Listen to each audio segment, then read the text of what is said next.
This is your ultimate stop for everything sports. The Golden State Media Concepts Sports Podcast. Should I say more? From the NFL, MLB, the NBA to MMA, it's all in here. The Golden State Media Concepts Sports Podcast. Listen now.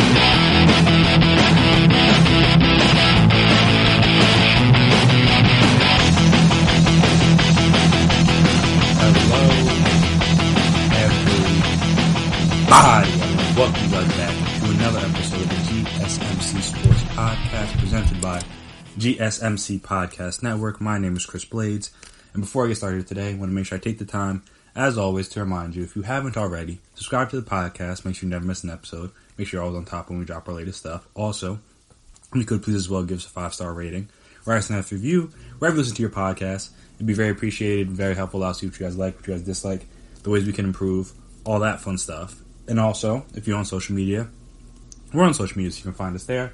Twitter, Instagram, Facebook. We can talk, we can chat, we can debate, we can discuss. And I must say, it's nice to have live sports back to be able to discuss.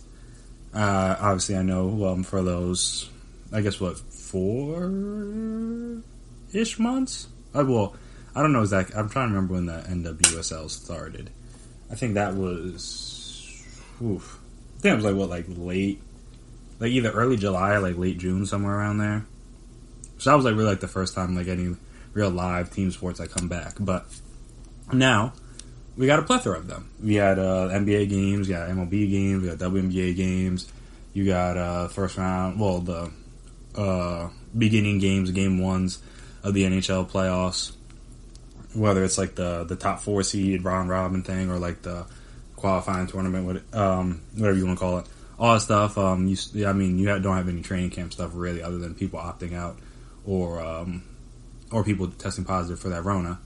But yeah, it's just like I said, it's just nice to have actual sports games to discuss and analyze and talk about instead of just trying to just make up stories and stuff that all kind of connected back to the Rona, which I would imagine not everybody wants to talk about 24/7, or have to listen to, or I guess to have to listen to people talk about 24/7. It's getting to be a lot. But as I was saying, sports are back, so I thought I would recap the NBA from this weekend. It's a lot of games, a lot of stuff happened, a lot of teams made some statements, both good and bad. So I wanted to break it up by conference. Start with the Western Conference, and next time we'll go to the East. So in the West, I figured it only makes sense to start with the Rockets, a team that just finished playing Sunday night. They beat the Bucks in a very much back and forth game after they beat the Mavericks on Friday, and another very back and forth game went to overtime. And both these games are different, or were different in the way in which they went, and both these games show why I think people should be afraid of the Rockets in this kind of format. I mean, they should be afraid of them anyway. They were probably going to be afraid of them anyway because since they go into that no center lineup, it had worked pretty well. So, like I said, them still playing well shouldn't shock anyone, even though in the game tonight against the Bucks, no one really in particular played great, but still they did enough to get the job done. And I'm saying the reason why. I feel like these games are a great example of what the Rockets could be. Is that the first game, the Mavs game, that was a shootout. Obviously, they were the final score, and granted in overtime, but the final score was 153 to 149. Through most of the first 3 quarters, neither team was playing any lick of defense. And if you see the Mavs game against the Suns on Sunday, you would see that they continue to not really play that much defense. They gave it 117 to the Suns. And a loss, which is not great. But okay, so that game, like I said, no defense. The back and forth, people shooting threes. Trey Burke looked like Steph Curry out there on the on the Rockets. I think, what was it, James Harden had how many? I think it was 48, 49, something like that. Yeah, he finished with 49 on 14 and 20 shooting. Russ had 30. Luka had 28 on 11 and 27, not great. Porzingis had 39, but on 13 and 26. Like I said, Trey Burke had 31. Tim Hardaway Jr. had 24. So again, that game was back and forth. But again, when it came down to it, they got enough stops. They made the right plays. Obviously, the big play at the end was the Covington tip-in, even though he had been kind of shaky all night. But he made the plays when it counted, 4 for 14, 1 of 9 from 3. But 11 rebounds, I think. Yeah, 11 rebounds, 4 blocks, 2 steals. So again, he's doing the little things even when he's not doing a whole lot on the offensive end. But yeah, so like I said, when it came down to it, they were able to get the stops, they were able to make the plays. And I mean, as I haven't watched a whole lot of Mavericks before the season halted, but from as I was reading people talk about on the timeline, the Mavs offense is really bad in crunch time, which is interesting, but not unsurprising to me due to the fact that, again, when it's kind of like the same thing with the Bucks, as we'll talk about in a second, when your game is dominated mainly, when your offense is dominated mainly by one guy, if that one guy gets a little tight, then everyone's going to get a little tight. It's just pure habit. And I think also, I guess, including the Suns game, Luka's now, I saw a tweet, I want to make sure I get it right. Luka is now 0 of 10 on shots to tie or take the lead. No, this was on, this is from Friday. Luka, I guess he missed the game. He missed the shot late in that game, potentially. Help give them the lead. But yeah, he's 0 of 10 on shots to tie or take the lead in the final minute of the fourth quarter overtime this season. So yeah. I think they remain, and also the same guy, John Schoeneman? Don't know if I pronounced that right. But yeah, so he was saying, and other people had said that they have the 29th ranked clutch offense in crunch time. Obviously, that's clutch is crunch time. But yeah, so it's just it's when Luka, if he's not making his shots, then outside of Porzingis, you're really no one that you can trust or count on to consistently do anything down the stretch. And I imagine Luka feels the same way. So then he's pressing. He wants to do something. If he's not doing anything, he wants to pass it to Porzingis. I know they tried to give him some shots there on the block in the game against Harden. And I think these two games, again, will show people that, is Harden's defense great? No, in my personal opinion. There were many times throughout that Mavericks game where Luka, especially in that third quarter, it seemed like Luka was able to get to the rim almost any time he wanted. And some of those were on Harden, just kind of pass them off and funneling him into the big, which they don't have. So there's that. But from the block, and I mean on the perimeter, I guess he's kind of he can be good when he tries, but he doesn't always try. So there's that. But on the block, he's great.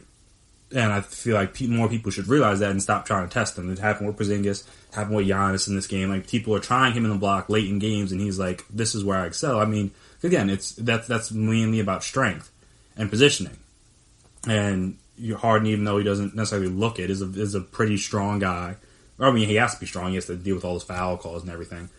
So he's a strong guy. And again, he's gonna get in a good spot. And he's tough to move. So now when you're trying to back people down, even though you're taller than him, unless you have a jump hook or something, you're not going to be able to move him on the block, and that's gonna mess up the offense. And I said Mavs tried it, Bucks tried it, both didn't work out in their favor. And I think, like I said, more people should realize that, all right, if we're going to attack James Harden, this is not the way to do it. In my opinion, just not to put the big on him. We'll see. I think they play the Lakers Thursday, which we'll talk about in a later segment. But that should not be the way to try to stop the Rockets or try to attack the Rockets late in games. Attack them in a different way. But yeah, so then, like I said, the Rockets made two different types of statements. One to say that they can win a shootout. One to say they can win a more little close defensive game. A game where they had to come back and forth. They were down early, went up big, then had to come. Then when they were down again, went on a 7 or 9-0 run, I think, something like that, late in the fourth quarter, take the lead after being down 8 after a big 3 from the Bucks. I think it was from Brook Lopez, if I remember correctly. And then, like I said, they were able to fight back through that. The defense locked up, and Harden especially locked up on Giannis down the stretch. So, again, they show that they're not a team that's only going to beat you one way. Some teams are, they're like, this is the way we're going to do it, we're going to try to do it that way, and that's it. the Rockets are different. They're like, look, we can do a couple different things. We can do this. We can do that. We can beat you this way. We can beat you that way. We can beat you with this guy, with that guy. And I mean, it's one of those things where you have a team that's going to shoot the volume of threes. The Rockets do. I think they shot 60, I believe, something like that in this game. Yeah, they shot 61, hit 21. So again, the percentage is 34%. But any game when you hit 21 threes, that's gonna be a tough game for you to get beat. And even when, like I said, they got out rebounded by almost 30. Let me see. Let me go through this. How many turnovers did they have? They had only 9, which is actually pretty good for them. They got out rebounded by 30. The Bucks shot better from the field. A shot worse from 3, but that's really about it. Like I said, they shot 49% from the field. Giannis played great. Had 30. Well, outside of late in the game, had 36, 18, and 8. Middleton had 27, Brook Lopez had 23. No one else really did anything. But when those three score that well, normally those are games that the Bucks win. And we're able to do that. And like I said, even in the Raptors, not the Raptors. The Rockets didn't even shoot that well. Covington was 3 of 9 from 3. PJ Tucker was 3 of 12.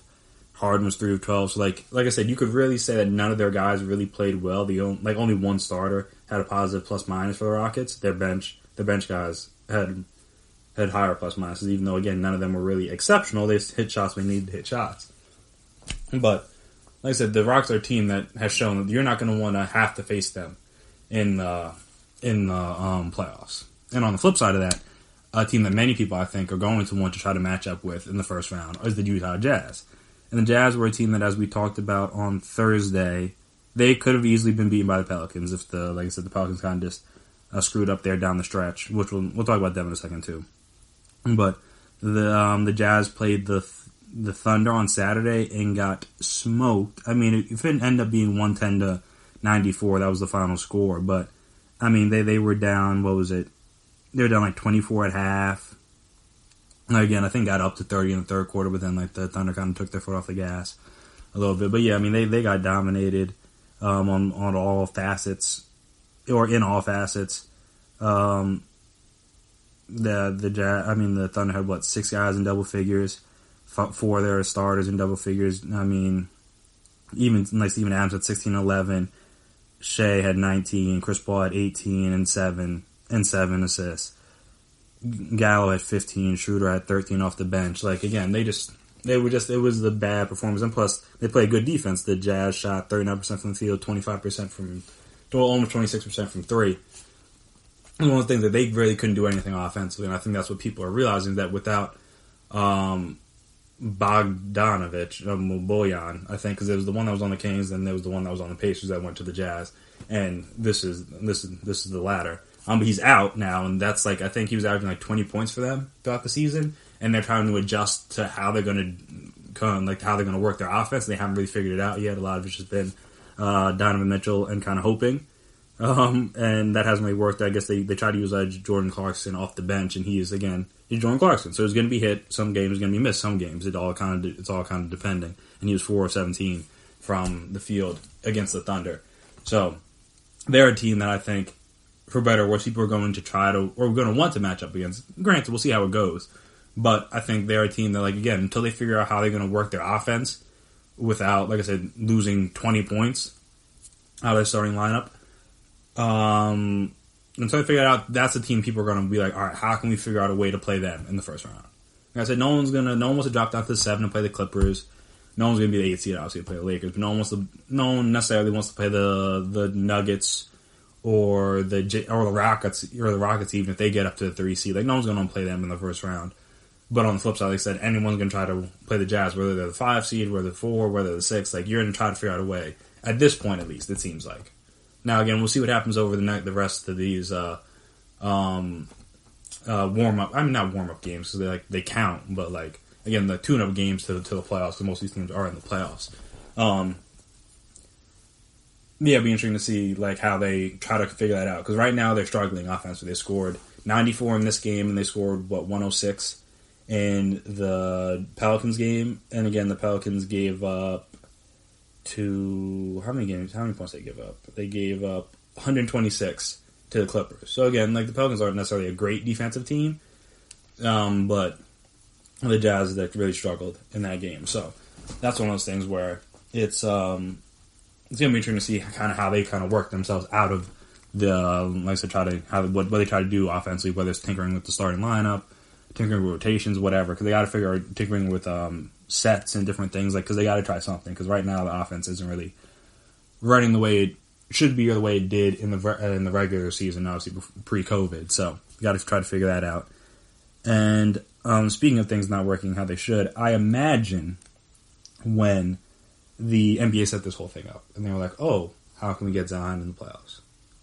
This is what we're going to do. We're going to invite a bunch of teams, have them play some games. We'll have a play-in tournament if they get to 9 seed. All good." And then I don't imagine that they thought that Zion would be on a minutes restriction. But yeah, that's kind of where we're at now. I think they call it a burst restriction or something. They're trying to get him to play in like 4 to 6 minute bursts. I think that's what, Alvin Gentry said. Which, again, is weird because he had 4 months off. I understand he was away from the bubble a little bit, but I'm like, why did they bring them down here if Zion wasn't really going to play that much? Again, there's other people on the Pelicans to worry about, but I mean, he's the main guy. He's the main reason why people were tuned into the Pelicans. No offense to Brandon Ingram and Lonzo and any of those guys, Drew Holiday, but that's why people tuned into the Pelicans.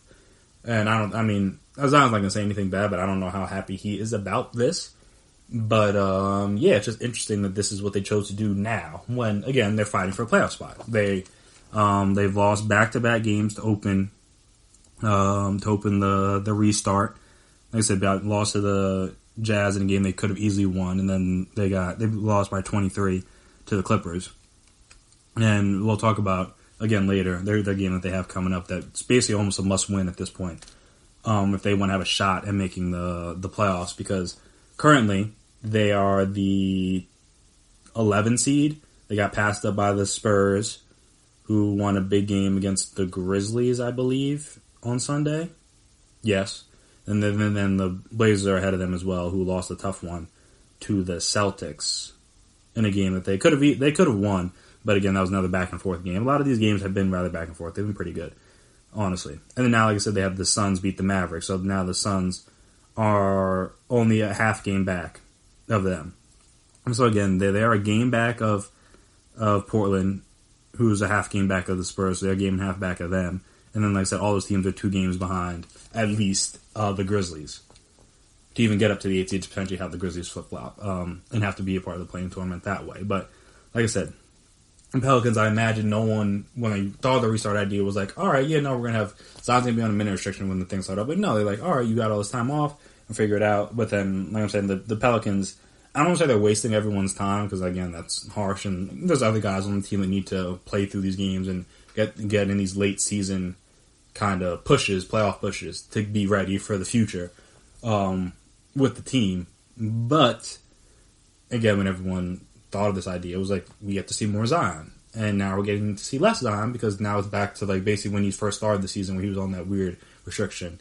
And that's the funny thing about the restrictions, that, like, somehow his minutes never time out for him to be in there at the end of games. It's like, how does that work? Like, again, like, even in the second game, it didn't really matter because they were getting killed. But in the first game, it was like, how did he not have any minutes left for the end of that game? That was, again, easily winnable. It's not like they were getting blown out. It's not like they were down a lot. Like this game was a close game that they could have easily won and pulled out. They just did some different things down the stretch. So I was like, how did he have none of his minutes saved up for that? It's a very weird.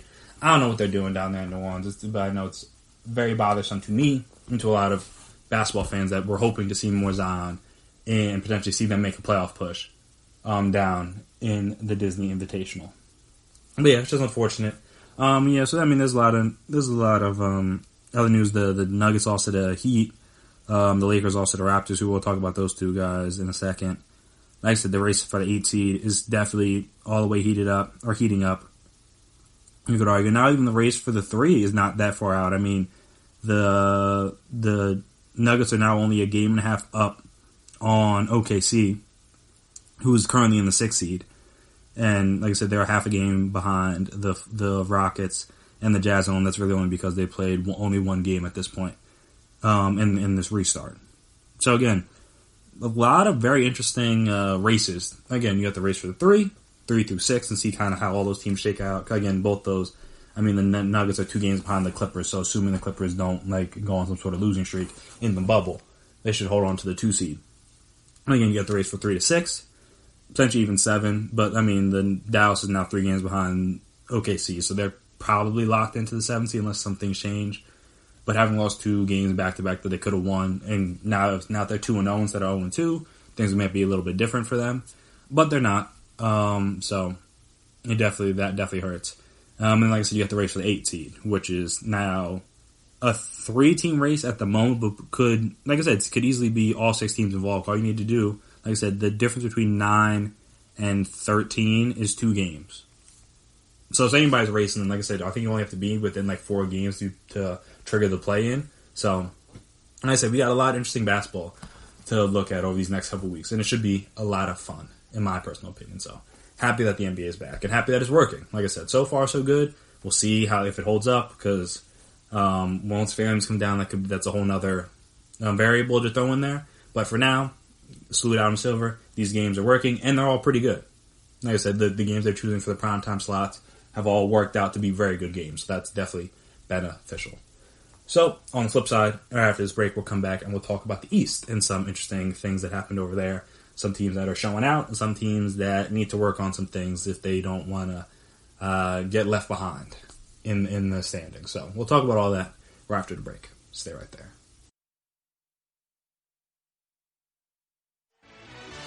Are you looking for the very best NFL and college football podcast? Then check out the GSMC Football Podcast. Get the latest football news both on and off the field. From the NFL Draft to trades to the rumor mill to the NFL Combines, they got you covered. That's GSMCpodcast.com/football-podcast. Get updates on college rivalries, game day insights, and much, much more. It's football talk the way you want it. This show eats, sleeps, and breathes football. Don't forget to like them on Facebook and follow them on Twitter. Visit GSMCpodcast.com for more info.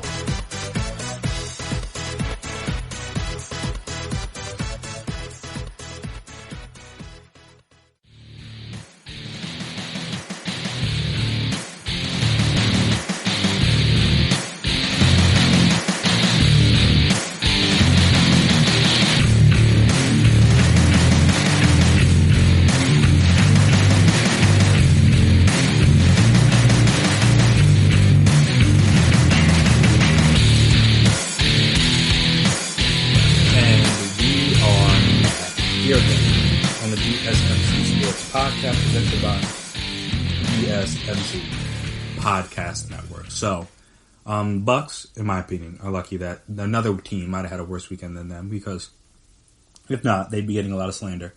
You know what I mean? They're getting some slander from Rockets fans and from general NBA fans, but they would be getting more, again, if another team hadn't also had a rough weekend. And, I mean, it's nothing too crazy. Like, the Bucks they still have the best record in the NBA. They're 2 games up on the Lakers in the loss column. So again, it's not like they're playing horribly or anything. But sometimes when you lose, you don't get these jokes. It is what it is. Like that's how social media works, for better or for worse. But like I said, another team had a worse weekend, and that would be the 76ers. So 1 game into the Shake Milton at point guard era and the Ben Simmons at power forward era. And, that might not be here to stay, because, they got a Virgil dropped on them by TJ Warren. That's a 50. That's 50. If you know, you know, but if you don't, like I said, 50, the number 50 is now referred to as Virgil. So, like I said, if you don't know the story, it's pretty funny, but just you can just look it up and talk to someone that's adverse in, Black Twitter, and they can inform you that way. But like I said, they let TJ Warren, I don't say let's not a strong word, because again, it's not like they were just leaving him open, but they also were kind of leaving him open. But TJ Warren got 53 on him, a career high. They like I said, they lost by 6 in a game in which, now this should almost never happen. In a game in which Joel Embiid, obviously their best player, had 41 points, 21 rebounds, 4 assists, 1 steal, 3 blocks, was a plus 21, and they lost by 6. Like, that should not happen. Like, your best player should not have a 40-20 game, and you lose. And I mean, not that it wasn't close, because obviously it was close, but, like, you lose, and it's like, and it wasn't like some, like, wasn't bad luck. It wasn't like, oh, they, like, a buzzer beat or something. Like, no, it was like, they just couldn't stop TJ Warren, like, plain and simple. I think Ben Simmons, who I've talked positively about and negatively about on this podcast, but more definitely, he's a very good defender at the very least. Again, you know about his shot and everything, how he needs to work on that, and needs to be better offensively and help with the spacing and all those things. That's all very welcome, and that's all again. Won't get much pushback from me in that regard. But on defensive end, he's one of the best defenders in the league.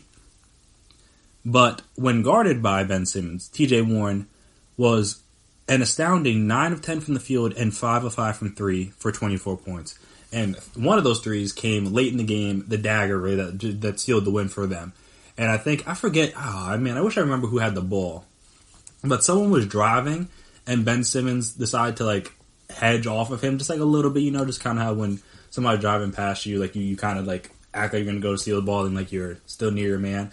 So he hedged off of, or helped off of TJ Warren for, like, a split second, and the guy just kicked to TJ Warren. TJ Warren just caught it, knocked down a 3. That shouldn't be happening. Again, because it's late in the game, the Pacers are already up 3, and this guy already has 50 points. At that point, I'm sorry, you're on your own, dude. I can't help off the guy that has 50. Like, that just shouldn't happen. But again, it did. Not going to blame Ben Simmons for everything. But, again, in that moment, I saw it, and I was like, why is he helping?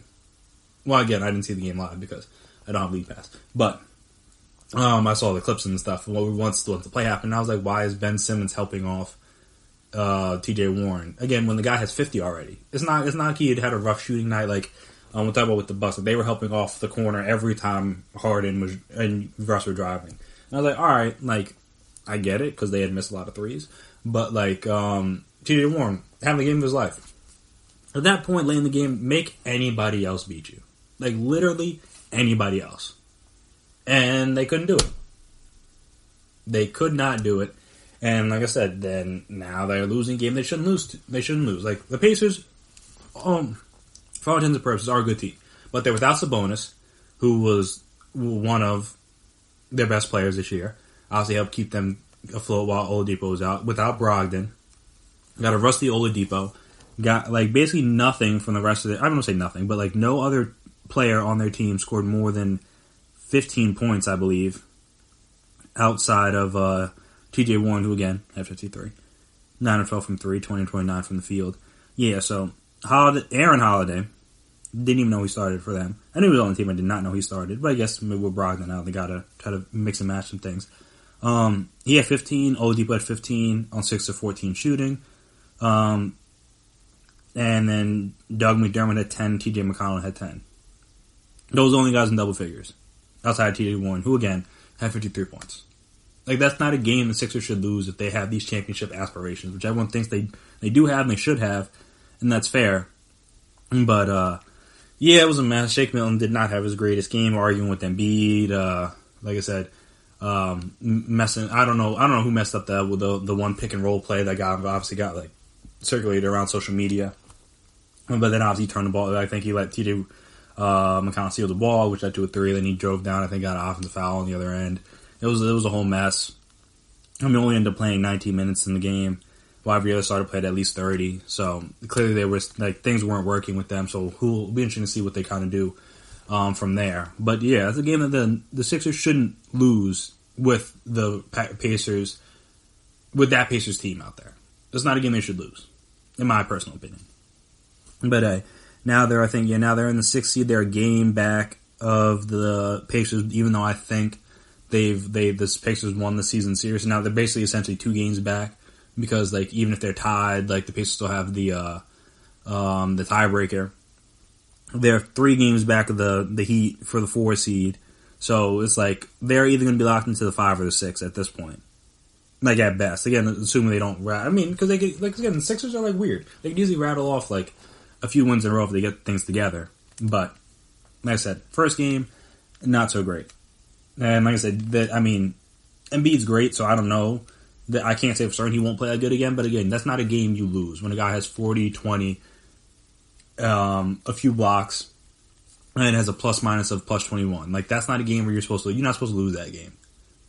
And yet the Sixers found a way to do it. So, like I said, Brett Brown's a guy that should have maybe been gone before this year, but if they underachieved this year, they'd be looking for a new head coach as well. And that would be unfortunate because a lot of teams will have gotten a head start on them because, like I said, like the Nets need a new coach. The Knicks just signed a head coach. Knicks just signed Tibbs. So teams may have got the early start on them or the early leg up on that, and they'll be trying to play catch up. And I don't even know who they would be interested in or looking for that job. So there's that. Like I said with the Bucks, again, they'll be fine. It is what it is. Like again, sometimes you just catch the L. There's no big deal. It happens to the best of us. Sometimes you just catch the L. They beat the Celtics on Friday. So again, they're 1-1 in the bubble. It's not that big of a deal. But again, their defense was just a little interesting to me, and I was like. Their game plan was basically just like let PJ Tucker, Covington to a degree, Jeff Green, whoever was in the corners, shoot threes. And granted, the Rockets missed them. Yes. But there's no way the defense strategy can just be let a team shoot a bunch of open threes and hope they miss. Like, that can't be the sound defensive strategy. And again, I don't know if there's not that many teams in the East that have like snipers outside the Heat. The Heat definitely would take advantage of that, you would think. Obviously with Duncan Robinson and some other guys that could hit threes more consistently, you'd be like, all right, that's not the strategy. Even like the Raptors, who we'll get to in a second. But yeah, that was just interesting to me because I was like, I don't know why the Bucks thought that was the way to go, at least from the defensive end. But also going back to the late game offense, and we talked about obviously the great defense Harden and the Rockets and everybody played on them, which is fair. But also that doesn't mean we can't talk about the fact that the offense that they chose to do. Which just a little, I don't know if it was all on Giannis or some of it was on Bud, but like some of the things they had to do down the stretch made very little sense to me. Like I said, the one play I think that led to the Daniel House free throws on the other end, like Giannis gets the ball, it's like 40 seconds left. The Rockets have just taken, not 40, like 20 seconds left, something like that. The Rockets have just taken the lead. Giannis gets the ball, pushes up the floor. For what reason? I really don't know. Gets into the paint, like fairly easily. Because, that's just what he does. Some people were comparing him to a running back out there when he drives the lane. I'm not opposed to that comparison. It's just funny. Basically gets into the lane and instead of just like going up for the layup or dunking it or doing whatever, trying to draw a foul, whatever, he like gets up in the air and like looks to pass it, and then there's no one really open because he again, just don't get up in the air. But that's a basic fundamental of basketball. Everyone knows that. But again, some people do it better than others, but Giannis did not have it. In that moment, tries to kick it out to the corner to Korver, and it doesn't work. And the House picks it off, and then obviously he gets fouled, and they knocks down both free throws. And then I think it was the sequence before that where he got an offensive rebound. Like someone missed a shot, he got an offensive rebound, and like immediately, like Kyle Korver it basically looked like the Chris Bosh, like to Ray Allen. Like Kyle Korver is wide open in the corner. Like, wide open. I think eventually, like, James Harden, like, fouls him, whatever, so he shoots some free throws afterwards, but it was just, like, there was just a couple times where, like, Giannis just looked out of sorts there down the stretch. And again, he's the MVP. He's going to win the MVP. It's no big deal. But Buds have bad games all the time. But it was just interesting, and it was unfortunate for them, because it's just a precursor, potentially, to what could happen in the playoffs. So we've seen it, where teams play, like, whether it's Ben Simmons or Giannis, those guys that they can't really exploit you shooting the ball, but handle the ball a lot. They play them differently. They clog the paint. Fouls are called a little bit tighter in the playoffs than they are in the regular season. And the offense isn't as good, and that player isn't as good. Same thing happened with James Harden to a degree. A lot of his, I don't want to say ref baiting, but a lot of his exploitation of the rules and of the foul calls to try to, like, the way he maneuvers his body or does things to get people to hit his arms or hit his body or whatever. Yeah, foul calls don't always get called as often in the playoffs, and then let's say he's still trying to do those moves. And now instead of just like getting fouled, now you're just putting up a wild shot. Doesn't always work. And then that gets a miss instead of 3 free throws or 2 free throws, whatever it is. Same thing with Giannis. Like, he tries, like, again, if he's not going to be able to consistently knock down the 3, then teams are just going to clog the paint or just force him into the post and just make him beat them from there. And again, not that he's incapable of doing it. Again, he's having an MVP season again. So I think if people knew how to stop them, they would have fully stopped them. But again, when you have times to game plan specifically for a team and a player, it makes things easier as opposed to like you might be playing a bunch of games in a week. You don't really have time to hone in specifically on a particular thing. Like, all right, this like I mean, you can try different things here and there, but when you have no one else to focus on but that team, it makes it a little bit easier to game plan for them. And like I said, when you have players that have the ability to execute the defense that you're looking to play on Giannis, that makes things a little bit more difficult for the Bucks. So it's just one of those things where it's something to monitor. Again, not a big deal. Hey, you win some, you lose some. But this was a game against a very high caliber playoff team. Like again, they did beat the Celtics, but the Celtics just have no big guys, as we saw even with their game earlier when they were able to beat the Blazers, who I didn't talk about too much in the last segment. But the Blazers are a team again. The Lakers are going to beat them if they get to the 8th seed, but they don't. It's going to be a lot harder of a how many ever game series than it should be. If they get the Grizzlies, they'll be able to get them out. I think quick and easy. The Blazers, like I said, they got size, they got experience, they got shot making ability. Because that's the biggest thing in the playoffs is that shots don't come as easy. So you need guys that can hit tough shots. Dame can hit tough shots. CJ can hit tough shots. Gary Trent Jr. I mean, I don't know how much he is on tough shots, but if he's open, he's going to knock it down. He had a great game against the Celtics earlier today. So again, they have guys that when things aren't easy, they can find ways to make shots, and that's the biggest thing in the playoffs. That was one of, in my opinion, Kawhi's best skills in that last playoff run is that he could hit tough mid-range shots or tough threes where, like, if things weren't going right, or you can give him the ball and he could do some things, break down, he can get a shot off. And it might not be the greatest shot in the world, but it would go in because it's Kawhi. And like I said, that's when players have that ability, that makes life a lot easier for that team because you don't have to work for the perfect shot every time. Because it's going to be hard to come by come playoff time. It's going to be tough. Sometimes you're going to need to get, hey, we need you to get us a bucket. That's why the Warriors with KD were so good, because like they could have all the ball moving, all the pretty stuff, but then when it came down to like, hey, KD, can you get us a bucket? Yeah, sure, no problem. And that's what you could do. I'm saying, since the Blazers can do that, they're going to be a tough matchup for teams. But I said the Celtics, like I said, the Bucks beat them because again they have good perimeter defense, but that they can get out rebounded, they can get out muscled down low.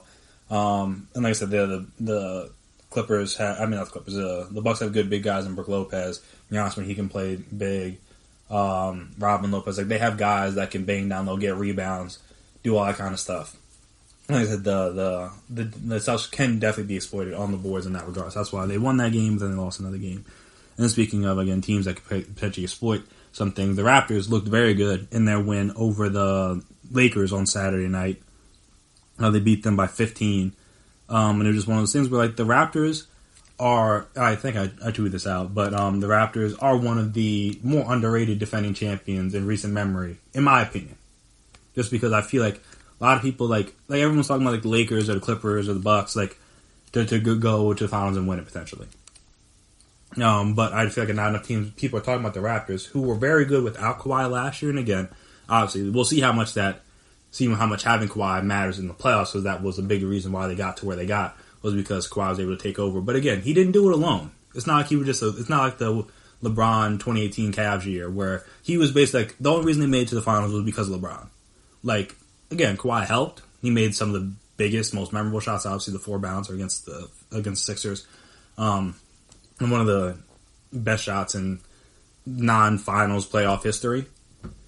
But again, Fred VanVleet becoming unconscious from 3 in that Bucks series was very pivotal.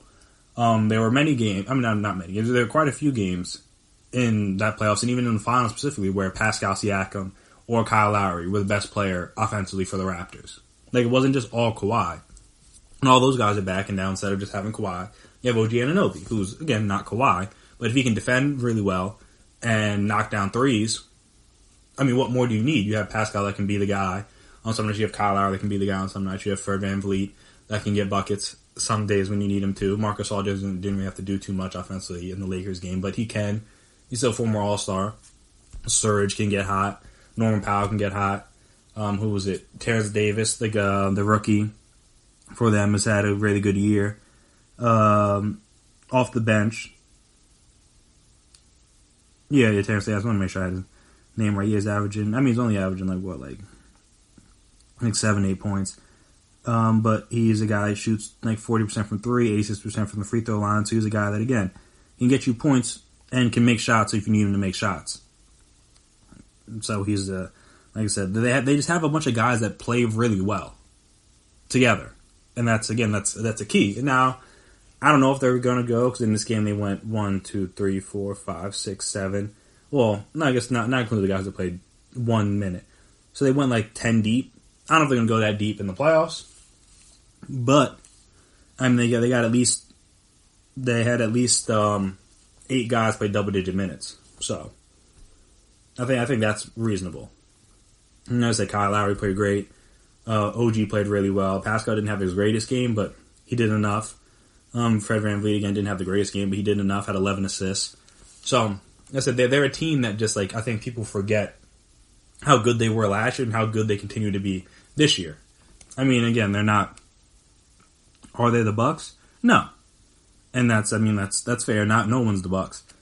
But they, like I said, they're 3.5 games up on the 3 seed in Boston. And like I said, it doesn't, like, they've had injuries throughout the year. They've had people miss time, miss games, and they just really haven't missed a beat at all. I mean, in my opinion, there was an argument to me that Nick Nurse might be the best coach in the league. Period. Whether he wins Coach of the Year is a separate point. But you could argue he's one of, if not the best coach in the league right now. Just the way he's able to get everybody, and even just some you watch. There were some clips going around, and you just watch them play defense. Like everyone just like moves to the right place at the right time in all their rotations. It's kind of crazy to watch.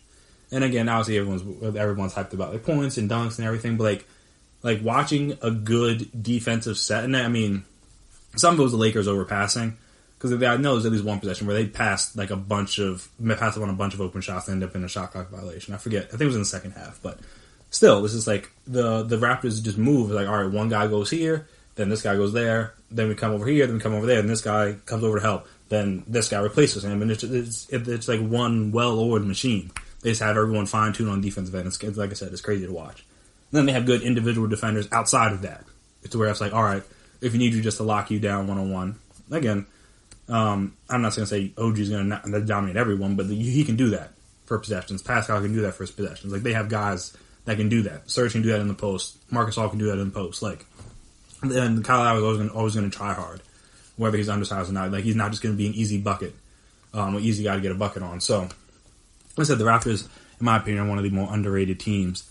And I'm not going to say they're going to beat the Bucks in the playoffs, but they beat the Bucks last year, and I feel like not a lot of people are remembering that when they're talking about the Bucks getting to the finals, what everyone said last year. And then all of a sudden, they were up 2-0, and then all of a sudden they started putting Kawhi on Giannis. And again, there's no Kawhi this year, so that's going to be a big difference, and we'll see how that factors in once the playoffs hit. But again, this is a team that the last time we played them in the playoffs won 4 straight games. Beat them on their floor, beat them on the Bucks floor. It didn't really matter. They just, like I said, they just dominated them those last 4 games. And like I said, the team's mainly back intact. So, again, you saw about Kawhi, Danny Green, who's been shaky in the bubble, to say the least. Danny Green has. Like I said, you insert OG, you insert another couple other guys here or there, give some more guys some more minutes. And, like I said, the Raptors are right back where they were last year. So, we'll see how that plays out. Again, also, shout out to the Heat for getting the big dub over the Nuggets over the weekend. But yeah, it's just like competitive basketball. I mean, also I guess funny, but shout out to the Nets for getting the win over the Wizards. That basically kind of all but sealed the 8 seed. I know they're now 7 games up on the Wizards for that spot. The Wizards again would have to be within 3 games of them. That would require them to like win 3 more games than the Nets, and both those teams aren't really that great. So winning that game was big for the Nets because they needed just a little bit of cushion, and they got that in that game. Shout out to Jared Allen, who played, well, Caris LeVert had 34, but Jared Allen had 22 and 15. Joe Harris had 27. So shout out to them for the Nets for getting that win. So yeah, like I said, interesting basketball, which is fun to be able to talk about again for the first time in a while. And speaking of interesting, so the Cardinals, St. Louis that is, COVID situation. Quite interesting. I'm not really sure how this is going to go. Not really sure what the MLB is going to do in regards to that, because we'll see how bad the test results go. I know there was like rumors coming out that like, oh yeah, like these, like they got even more positives than we thought. They're supposed to come out on Monday. How many more positives they got? See what happens with them. I know their MLB was able to work out, I think, more or less the like the Phillies and the Orioles and the Yankees, some of their made up games. But other teams got to figure that out. We don't even know if the Marlins are going to play this week yet, because I think they're going to try to play. But again, half their team still has the Rona, so see how that goes. But yeah, so their situation is tenuous, and then also Rob Manfred made some interesting comments over the weekend about the players and the way they've been handling COVID. So we'll talk about all of that right after the break. Stay right there.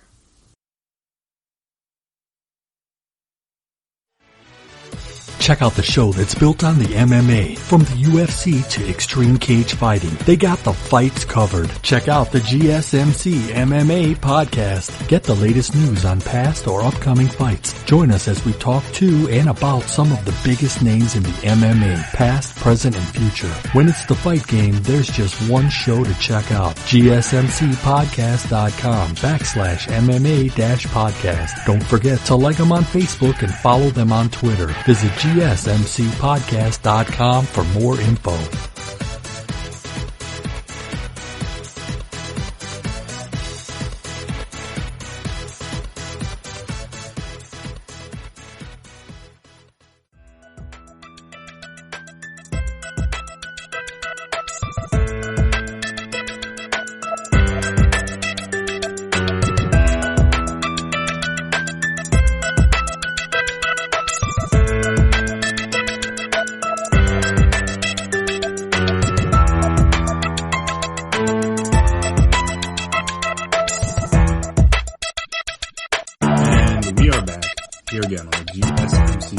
Podcast presented by GSMC Podcasting. So the St. Louis Cardinals have multiple new positive results for the coronavirus within the organization as a result of Saturday's testing. Sources told ESPN's Jeff Passan on Sunday. Sunday's testing is being fast-tracked, sources said. The Cardinals said in a statement they don't anticipate any official updates until Monday. So again, before you guys probably even hear the show, have that update. So we'll see how bad it has gotten.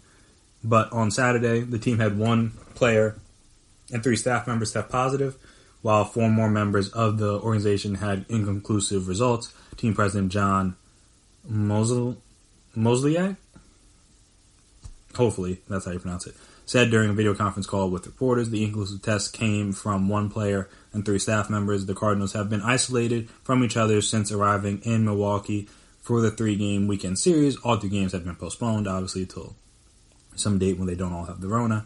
The Cardinals' upcoming 4-game series against Detroit was scheduled to be a home-and-home, but instead the Cardinals and Tigers will play all 4 games in Detroit with a doubleheader scheduled for Wednesday. The extra day off Monday will allow the Cardinals to do more testing in an effort to be sure they have stopped the spread. So again, it could be bad, could be all right. We'll see again how that goes.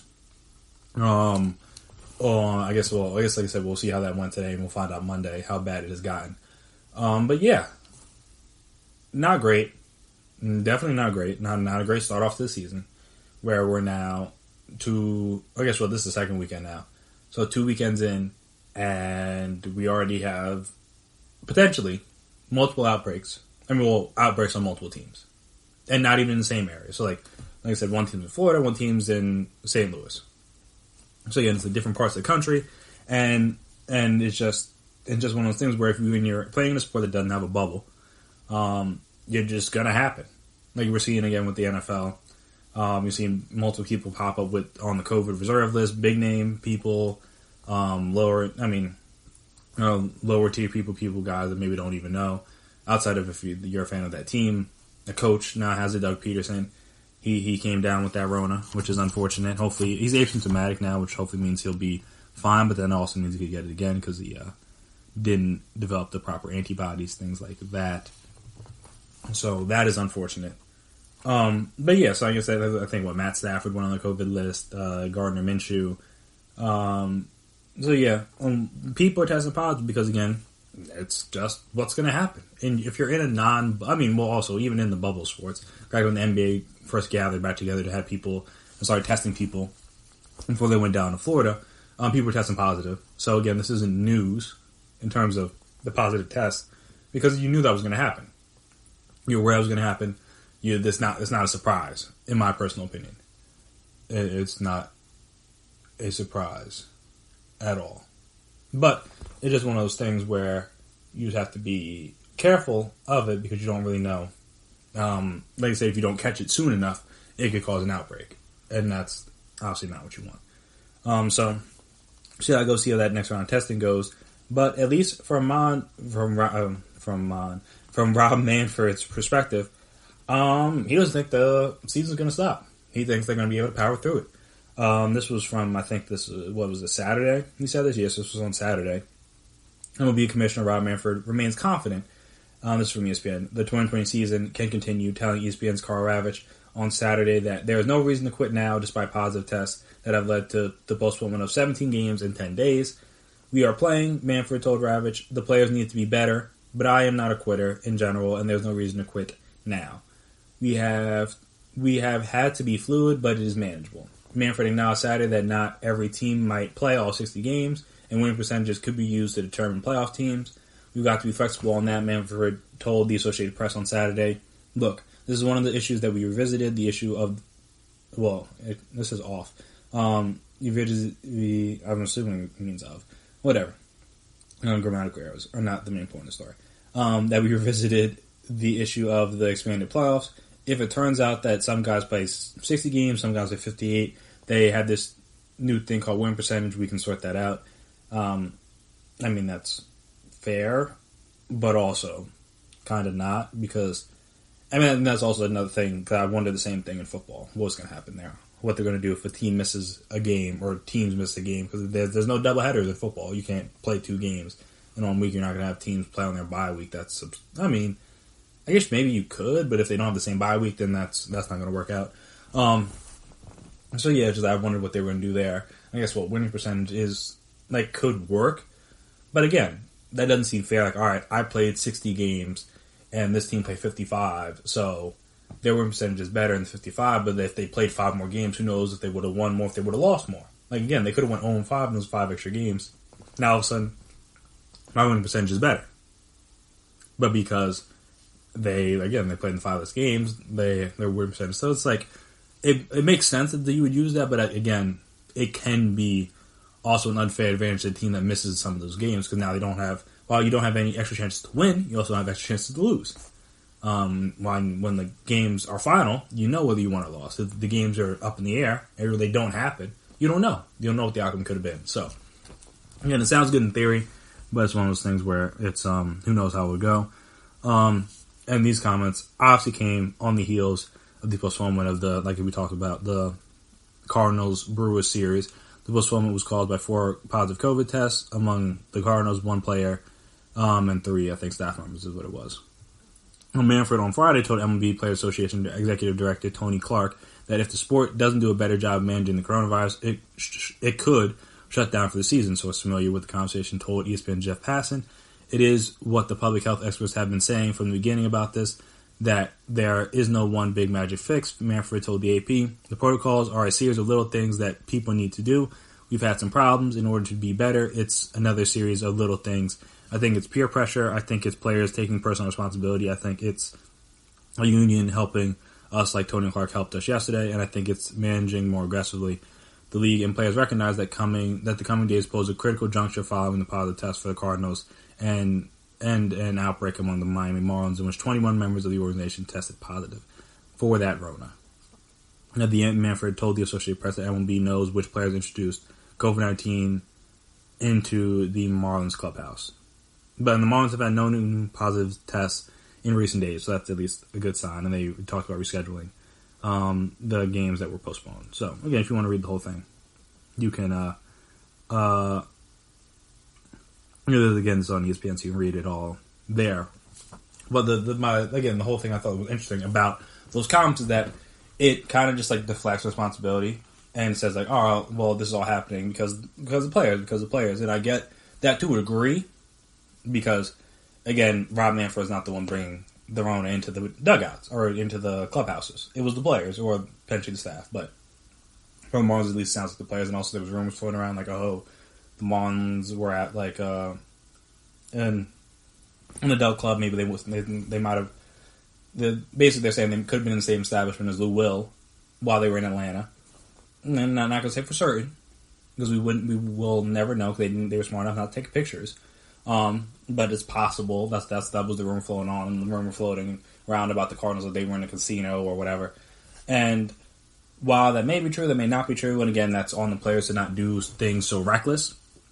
It's also on the MLB to have those things. I mean, and again, I'm not saying that it's not just common sense, but as we've seen in what the response this country has taken to the virus, everybody takes it differing levels of serious. Like some people are very serious. They're like, well, I'm not even going to leave my house. I'm only going to do this. I'm only going to do that. I'm going to get everything delivered.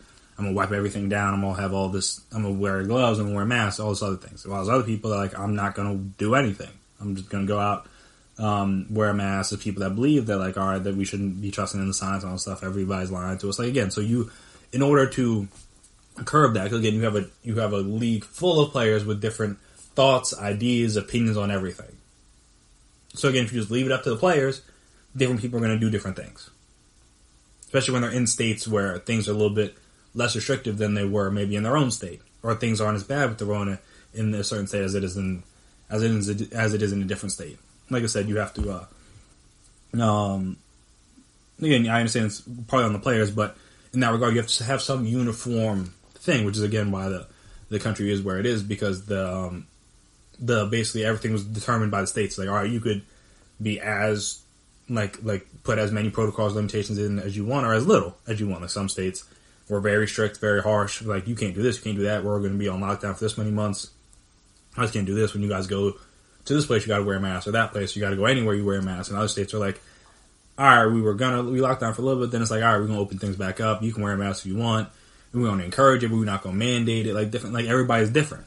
But I'm saying when you have a league, you can't allow that. Like again, because that's why the bubbles were implemented, because you knew that if you leave it up to the players, and I'm not saying like players are dumb or anything, but like leave things up to the players, they're going to do what is they've always done. And again, players have always. That's why when you saw Lou Will leave, all right, he just was like, look, I want to get some food. I'm not going to be in Atlanta anytime soon. Let me stop by the club, get some wings. Now again, there was rumors coming around that he wasn't just there for the wings. Again, I wasn't there. I don't know. I'm not going to speculate. But, it's the thing where, like, that's why you have to have a bubble. Because if the players were just in their home cities or traveling, whatever, this is the kind of thing that could happen. So they're just like, look, I'm bored. I need something to do. I need to get some food, whatever. I'm just going to go here for a little bit. I said, not saying that's what happened with the MLB, but it's possible. And that's why retroactively putting, like, all right, like, you guys can't leave the hotel room on road trips and different things, different that. I'm like, why was that not in place in the beginning? And that's what I'm saying. It's partly on the players in that regard. They have to take personal responsibility, but it's also on Rob Manfred. You can't just like skirt responsibility like it's all on them. Like, no. Why were the protocols not more strict? They had a 133-page manual. And there are certain things that came up in the first week that they did not have in the manual. Like, how does that happen? Like, how do they not have protocols for if games get canceled? Or, like, how do they allow, like, again, the players voting to play and then group text is one thing, but how did the league allow that? Like, again, that's not on the whole solely on the players. That's on the league, too. Like, the league knew when they were like, all right, yeah, no, keep playing. It's fine. And again, like, the Phillies haven't had too many outbreaks, which is, like, lucky for them, and I'm glad for them, because, again, that could have been a whole mess. But the fact that the league allowed that to happen, because they knew, because, again, I would imagine all the tests have to go through them. So they knew that they were positive tests, and they were just like, they're just, let's play ball, people. Like, how does that make any sense? And again, I understand that, like, maybe they weren't the ones that introduced it to the clubhouse, but they definitely didn't help stop the spread once it got there. Like, once the first guy tested positive, all right, we're shutting everything down. With this team, at least. Until we get more results. And if people were negative, all right, if you want to keep playing, you can. Again, like I said, just because you're negative, negative result means you're negative at the time of the test. And you could be positive at any time after you take that test, but at that time you weren't positive. But I was saying, like, the fact they allowed that game to even be played is mind-boggling. Again, that's on the league. That's not just on the players. That's on the league for not stepping in. It's on the league for not mandating, like, all right, when you're in this city, or like when you're on the road, you can't do this, you can't do that. When you're at your hotel, you can only be here and there. When you're here, you can only do certain things. Like I said, the NFL's plan is going to be a disaster. They're doing the same thing as the MLB with no bubble, but at least they have fines and things in place for if a guy is in a high-risk situation. That's how it should be. If you're in a situation where that can potentially put you or your team at risk to an outbreak, you should, like I said, there should be fines. There should be certain things that you have to deal with, and that will hopefully get you to not do those things. Like I said, the MLB didn't have that originally, and that's why we're at where we're at. Hopefully, now that people are more aware and more like, oh, this is serious, and even now you see some people even playing with the mask on, which is, in my opinion, I mean, if you can do it, do it. If you can't, all right, no judgment, but if you can, I don't think it's the worst idea. You see how coaches out there with the mask on. Yeah, I know you saw the one clip that went by. I think it was the Pirates. They were the ump and the coach were arguing. The ump had to go put his mask on a little bit just so he could yell, so they could yell at each other. That was funny. But yeah, it's just like different things like that. More teams, hopefully, and players are doing that to realize, like, oh, okay, like this is actually a thing, and it could derail the whole season if this gets out of hand. So let's try to make sure this doesn't get out of hand. Like I said, that's not all just on the players, so I thought it was weird that the commissioner was just like, this is all your fault. And I'm just like, it's partly their fault, yes, I agree, but the league has some culpability in this stuff too. Don't just try to skirt through your responsibility there, Rob Manfred. But yeah, I can't say I'm surprised that happened. Those negotiations, those negotiations before they inevitably have a strike are going to be very humorous. Wish I could be a fly on the wall for those, because they're not going to go well at all, in my opinion. But hey, we'll see. So I thought that was interesting. But you know what? Not everything's bad. Like I said, we got some interesting storylines that came out this weekend. Some funny ones, some impressive ones, some unfortunate ones, depending on whoever your team may be. So I thought I would touch on all those because we got a lot of sports to talk about. So we got a couple of different stories to discuss. So we'll talk about not all the stories, but we'll talk about a few of the different stories going on around the league right after the break. So stay right there.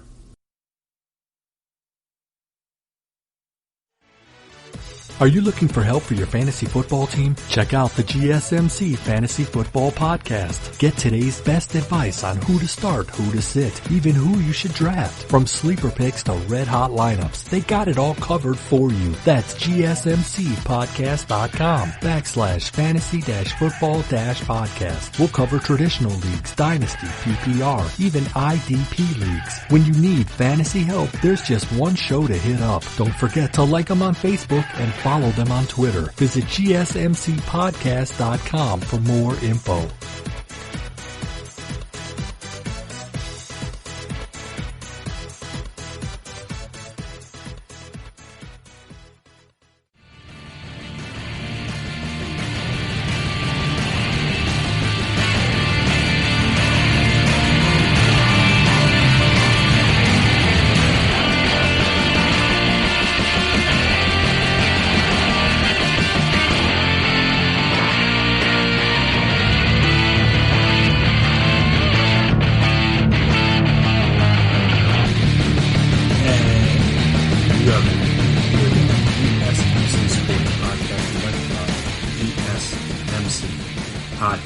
So, what was definitely one of the wilder stories of the day, and if you are a Mets fan, again, my condolences, because this season, not getting off the start that you had hoped. They are currently last they're last because the Phillies and the Marlins have only played 3 games, but they're 3-7 in this season. And like I said, things haven't gone great. Edwin Diaz did great the first day, and he's been shaky ever since. They can't get DeGrom any help from the plate, which again is not surprising, but I mean, is what it is. Like I said, that lineup isn't really hitting the way they thought maybe it potentially could. And now they just had players opt out mid-season, like in the middle of the season, no warning, no heads up, nothing. Just like I said, Cespedes earlier Sunday, we're just MIA. They just we're we don't know where he is. he never shows up to the ballpark, and we don't know where he's at. And everyone was like speculating all crazy, like, oh, did he like get caught up in the cartel, or is he like here, is he there, what happened? Who knows? And then we came to find out what happened. And then obviously we found out that he was opting out. So this is from ESPN. The New York Mets' Yoenis Cespedes has opted out of the 2020 season after he did not report to Truist Park in Atlanta for Sunday's game against the Braves, according to General Manager Brodie Van Wagenen. Van Wagenen addressed Cespedes' decision with reporters after the Mets' 4-0 loss. The general manager said Cespedes was doing so over COVID-related issues and that the team had not previously known of the possibility that he would opt out. Obviously, it's sport and everything, but Van Wagenen said he learned of Cespedes' decision from his agent during Sunday's game. When the team sent security to Cespedes' hotel room, he was not there and his belongings were gone, Van Wagenen said. Earlier Sunday, the Mets had released a statement in which Van Wagenen said they could not reach Cespedes. He did not reach out to management with any explanation of his absence. Van Wagenen said, our attempts to contact him have been unsuccessful. After the game, Van Wagenen was glad that Cespedes was okay because there was a period of time where we weren't sure. He also called Sunday's development a disappointing end to Cespedes' 4-year career with the Mets. Cespedes is set to be an unrestricted free agent after the season. Cespedes, who was 34, was designated hitter in Saturday's 7-1 loss, and he went 0-4 with 2 strikeouts. He had served as the designated hitter in 8 of the games this season, going 5 of 31 with 15 strikeouts and obviously the one big home run in the first game to give them the win. Then obviously he had been out for a while he got surgery in both heels, and then had a broken ankle on his Florida ranch reportedly with a run-in with the boy, even though everyone's a little skeptical on if that really happened, because that's like a wild way to get a broken ankle. This is his first time back in the lineup since like July of 2018, and now he's gone. So again, a very Mets thing to have happen for a guy to be like, all right, we're sorry, this is not worth the risk, I'm out. If that's his reasoning. That's what his agent said. So that's what Van Wagenen said. So again, it is what it is at this point. But that's just like I said, that's a very Mets thing to have happen. To have a player just like no-show them and then be like, oh, I'm opting out. Like, that's just like a very odd thing to have happen. And New York Post reporting that he was frustrated with the Mets. Apparently, he was frustrated because he was kept out of alignment, because he was concerned about his playing time and that he would be kept out of lineups to prevent him from reaching lucrative performance bonuses. Because again, I think his salary this season was very performance laden, so he thought that maybe they were going to hold him out so he wouldn't get all his money, stuff like that. I guess, and like he was concerned with that, and I guess he also knew that he wasn't going to be in the starting lineup on Sunday, so then he showed up, and I guess that was part of the reason why he was done. Then again, we'll never know fully what the issue was, and I guess unless Cespedes speaks, but it sounds like he was unhappy with the way he was being handled this season and decided to go to the organization. If again, what the New York Post is saying. New York Post, is saying is true. And like I said, this is the first one of this man. This is again kind of this is almost Vontae Davis-esque when he kind of like retired at halftime of the Bills game. And if you can find the video of LeSean McCoy and Tre'Davious White talking about it, very, very hilarious in my personal opinion. But it was one of those things. I mean, he played good and decently in the first half, and all next thing you know, he just comes to the locker room and he's like, "Yeah, nah, I'm done." And everyone's like, all right, for the day? Like, oh, you hurt? Like, no. He's like, no, like, I'm calling it quits. And everyone's just, like, so confused. Again, according to the way LeSean McCoy and Tre'Davious White recount the story, it's, like I said, it's very humorous. But yeah, I mean, this is up there in terms of the bizarre. I know who was it? Lorenzo Cain opted out. I think it was Saturday. Either Friday or Saturday, recently after, like, again, the whole Cardinals Brew situation. Had to get postponed because of, the positive COVID test. He was like, look, this is getting bad. It's not really worth it for me. I'm out. But again, that was coordinated. He talked with the team. This is different. This is a guy went missing, and then they're like, oh, he went missing because he's not coming back. It's not like he's like something. It was not like a Derrick Rose situation where it was like he was just like, he was trying to clear his head or whatever, and he just like didn't respond to them. Or he just like, I forget exactly what the scenario was, but it wasn't like one of those. It was like literally like, I'm leaving the team. Like, y'all have fun. I'm out. And like I said, it's just a very Mets thing to have happen. If there were Mets, like, if there was like a Mets thing, a guy retiring like 10 games into the season, or not retiring, but a guy quitting on the team 10 games into the season, in a year where he's going to be a free agent the next year, so he needs this performance to show people what he has. Like I said, that seems like a very predictable thing to have happen to the Mets and only the Mets. So, sorry, Mets fans, but to kind of to hash on that. But again, I don't think any Mets fans are really that all that surprised that something like this happened to them in particular. But speaking of New York, on the flip side, on again more on the field related stuff, Aaron Judge on fire. I know I talked about before. I was like, oh, like maybe Mike Stanton. I mean, I didn't say he was going to be the best player or win MVP or anything, but I was like, oh, maybe he could be a guy that has like a really good season this year due to the fact that like, okay, there's no crowds, there's less pressure, blah blah blah. And while it necessarily isn't untrue, because I think where is he at? He is right now hitting .320.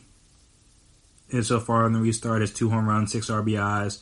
So not bad. But Aaron Judge, he's hitting .290, so a little bit worse. But he has, 6 home runs now, 14 RBIs. I think he's at a home run, now 5 straight games. At 2 home runs today against Boston. And a game that was very back and forth. I think Xander Bogaerts also had 2 home runs. So it was 4 for 4 with 3 RBIs. So again, a little, not necessarily, I wouldn't call it a home run derby, but a lot of back and forth. But he had a home run early, and also a home run. He had a home run in the second, and also a home run in the 8th, with 1 out. I mean, with 1 on and 2 outs to give the Yankees a lead for good at that game. So he's again, it's one of those things where like when guys are healthy, and Aaron Judge is healthy, Mike Stanton is not Mike, Giancarlo, excuse me, is healthy. This is what they can do, and that's kind of the issue. That's been the issue with the Yankees the past few years, that their guys just haven't been healthy when they needed them, and now everyone's healthy. And like I said, now you're seeing what they could potentially do. And I think I said Aaron Judge is I'm pretty sure it's like 5 games in a row now he's hit a home run. And is that unsurprising? I mean, was that surprising? Yes, because again, it's not easy to hit home runs that often, but it's also Aaron Judge. He's when healthy, one of the best power hitters in the game, in my personal opinion. So nothing's that shocking. Again, this is something I'm not unsurprised by because I'm not surprised by. Excuse me, because I had a feeling like there are going to be some people, or like I said, there's going to be some really good pitching, and there's going to be some really bad pitching. There's going to be some really good hitting, and there's going to be some really bad hitting. And like I said, Aaron Judge is going through the really good hitting phase. And like I said, with only 60 games, it may be easier to keep that kind of pace up. Again, he's not going to hit a home run every game. Like, that's not going to happen. But, again, to hit 20, 25, 30 home runs in 60 games, like, that's not going to be that hard for him. I mean, what he has, 6 already in 10? Like, he has 6 already in 10 games? Like, all right, he could do it. And again, he's not going. I mean, I'm not going to say he's going to, but I'm also not going to say he's not going to. He had 50 home runs as a rookie. Like, what do I know? And a lot of those home runs were in the first half of the year. We kind of cooled down a little bit, if I remember correctly, in that second half. So, yeah, Aaron Judge is, like I said, on a tear. He's looking good. 5th straight games. We'll see if that continues. I know the Yankees are the best. They have the best record in the AL currently, best record in the division by 2 games. They're off to a good start, which is, again, what you would have thought was going to happen, what you would have potentially expected. This is where they're at. And like I said, we'll see if they can keep this up throughout these games. But so far, so good for the Yankees. I mean, if you got the bats going like that, plus they can get like good pitching, I mean, they're going to be a tough team to beat. So they've played the Phillies tomorrow. Well, today when you're hearing this, in a series Monday, Tuesday, Wednesday. So we'll see, because the Phillies now have had like a week or so. Almost a week off. No, over a week off, I think, at this point. I don't think they've played since Sunday. Because, yeah, all their games got canceled for this past week. So we'll see if they're a little rusty, if the pitching's a little rusty. Because, again, I mean, every pitcher has 5 days in between, but now no one's pitched in a week in a real game. So we'll see if that kind of keeps up. We'll see if Aaron Judge is able to continue his home run hot streak. Also, some other news, Shohei Ohtani, not looking great on the flip side. And I think pretty soon the A's are going to have to just the Angels are going to have to figure out, Shohei might just be a batter. Because also, I mean, he expressed discomfort in his throwing arm after his abbreviated start on Sunday and is now going to be sent for an MRI. He failed to record it out in his first start since returning from Tommy John surgery last Sunday and couldn't get out of the second this Sunday.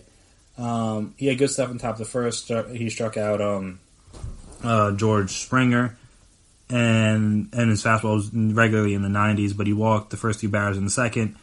Then walked 2 others after back-to-back strikeouts and exited after throwing 42 pitches in the half inning. So, again, I think this might just be a scenario where the A's realize, he just might be a hitter.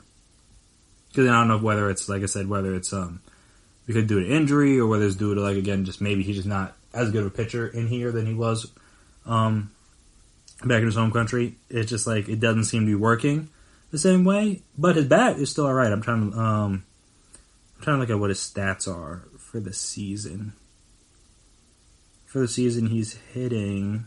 Is he not listed? He's probably not listed with the batters, which is mildly annoying. But all right, he should be though, right? That would make sense. No, he's only hitting 148. But again, he's not hitting all the time, so that probably doesn't help. But yeah, he's hitting 148, got 2 home runs, 7 RBIs. But I just think it's probably just the best for him and for his arm. Just focus on the batting. Because again, clearly the pitching's not really working out so far. Again, maybe it will. He's a young guy, only younger-ish. He's 26, so that's not that young. But it might just be a scenario where, hey, just let him focus on hitting. Let him be an outfielder or first baseman, wherever you want to put him, DH. Doesn't really matter. Just let him focus on that, because clearly trying to do both, he's not exceptional at either right now. Again, that doesn't mean he can't be. That doesn't mean he won't be. But as of right now, he's not really that exceptional at either. And he's been a pretty good hitter the first 2 years. And over 100 games played. So it's why not just let him do that? And focus on that. And like I said, the pitching, hey, it is what it is. But it's just focus on the hitting. Because again, he can be a good hitter. He's hit 280, 285 and 286 in back-to-back years. Hit 22 home runs as a rookie, 18 as in the second year. 61 and 62 RBIs respectively. He strikes out a lot, over 100 strikeouts both years. But it just might be one of those things where he's just he's going to be better in this, like I said, in America, in the MLB as a hitter. It might be something we want to focus on there with him. But yeah, we'll see. We'll see what the A's have to do, and also we'll see what happens with the MRI. Because if he has another Tommy John situation or something like that, I think it might just be his cue to maybe give the pitching dream up. Because again, you can't. How many surgeries are you gonna have on your arm before you have to try to do something else? See, also looking around the league, Twins still looking good, 7-2, leading their division by 2 games. The White Sox have come back. They were looking a little shaky at first, but their offense has put things back together. I think they're second in the league in runs scored. Well, in the AL at least, in runs scored so far, they scored 50 runs. But their pitching has been the issue. Is that they've given up 45, so not great. But they've won the last 4 games. Their lineup's looking good. Nick Madrigal, their rookie, had 4 hits, I believe, today. Luis Robert is looking every bit as good as the hype claimed he was going to be. He's hitting 350 with 2 home runs, 6 RBIs, 3 doubles. Let's see, only 1 stolen base. So there's that. But again, he's living up to the hype. Moncada's hitting good. Tim Anderson is hitting good. If Abreu and Encarnacion could get their situation together, that could be a little bit better. Eloy Jimenez is looking good. All those guys, like I said, they're the main guys for the future. Robert, Moncada, Anderson, and Jimenez all hitting over 300. And like I said, Nick Madrigal ended up getting 4 hits. And after, I think, started off 0 for 8, so now we got these 4 hits, and now he's back over 300. Again, we'll see how that goes. But yeah, they're young guys looking good, and like I said, if they can just get a little bit better pitching, maybe they could hold that 2 spot, or maybe push for the 1 spot against the Twins. The AL, Braves looking good, Cubs looking good, Colorado's looking good, Dodgers looking good. So again, all the teams that people thought were going to be looking good. I think the Padres started off 4-1. They've dropped their last couple. I mean, obviously they're 6-4, but they've lost 2 in a row now. So again, not bad, but we'll see. But also, I guess it's really going to be hard to tell how these games are going to play out, because again, like a lot of teams have have less games. Like most of the teams out west have had all their games played.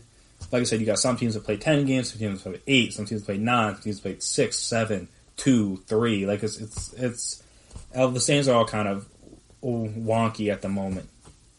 But like I said, it'll be an interesting thing to follow as the season progresses, assuming they finish up the season, because there was a lot of people that were a little skeptical, at least. And then I guess we'll see how bad the Cardinals situation is come Monday or Tuesday. But if that gets worse, then yeah, it's a situation. Or if it continues to get worse throughout the league, that's a situation where we might just Aaron Judge might have got off that hot start for nothing. Hopefully he didn't, because again, I like seeing home runs, and it's really cool. Like I said, baseball, the bat hitting the ball on sweet spot, one of the best sounds in sports, and it sounds even better with no fans.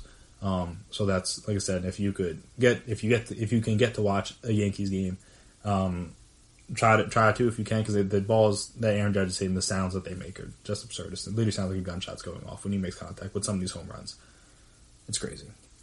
But yeah, so that's non-COVID related MLB news. Again, we'll try to keep up with it as much as you can, because I mean, there's so much sports happening at one time. It's hard to decipher what to and what not to talk about. So I'll try to do same thing I did with the basketball. Try to do like one of those recaps every week to try to just make sure I'm on top of a little bit of everything's going on in the league. Because like I said, it's easy to focus on like one team or something like that. But I try to give you guys a little bit of everything. I don't know what you guys root for. Everybody roots for different teams out there.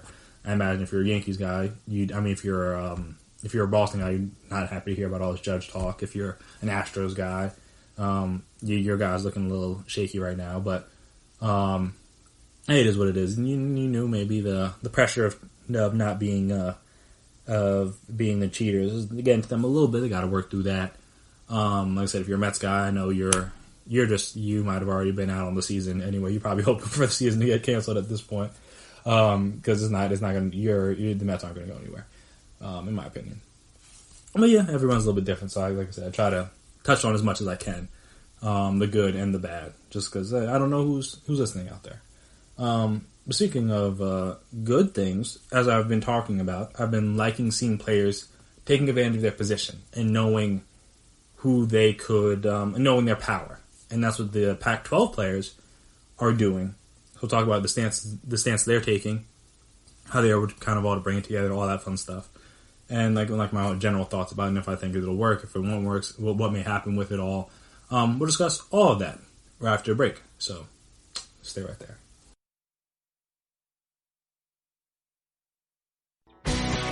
Are you looking to get your college football fixed? Looking to get the latest news on your favorite school's team? The GSMC College Football Podcast is your ticket to all things college football. Join us as we talk college football from the national championship, the college rivalries, the bowl game, to the Heisman Trophy.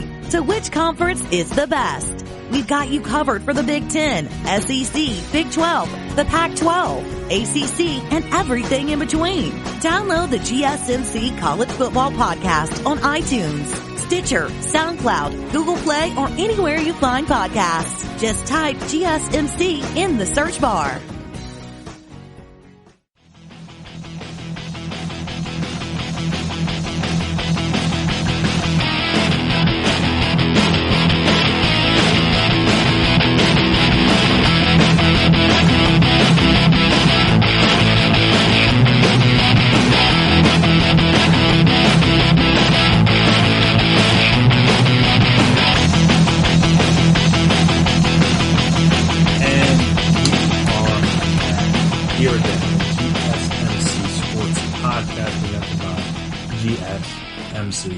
Podcast Network. So, the article I'm reading is from ESPN. I imagine you could find this information just about anywhere. And this article is from early Sunday morning, so I don't know if this came out Sunday morning or like late Saturday night, but a group of Pac-12 players, football players, obviously, from multiple schools, penned a letter in the Players Tribune threatening to opt out of fall camp and game participation unless their demands for fair treatment, safety regulations, and concerns over racial injustice or racial justice for college students are met by the conference. The letter is signed by Pac-12 players and uses the hashtag we are united to explain the group's concerns, saying because the NCAA sports exploit college athletes physically, economically, and academically, and also disproportionately harm black college students or black college athletes.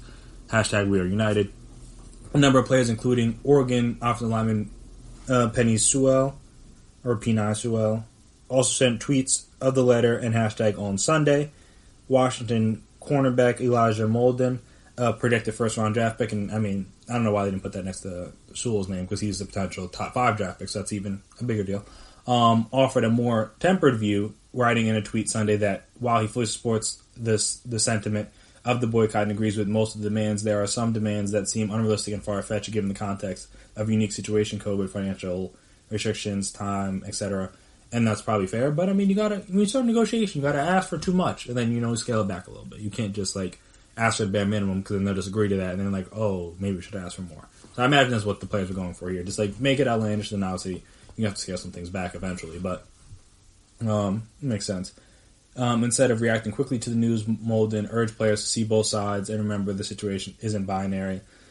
Seeing both sides when the one side exploits you or has exploited you for years, and your side is standing up for yourself for the first time in maybe forever, for a long time at the very least. I think I'm going to side with the players. UCLA starting quarterback Dorian Thompson-Robinson said on Twitter that he supports the group but won't opt out.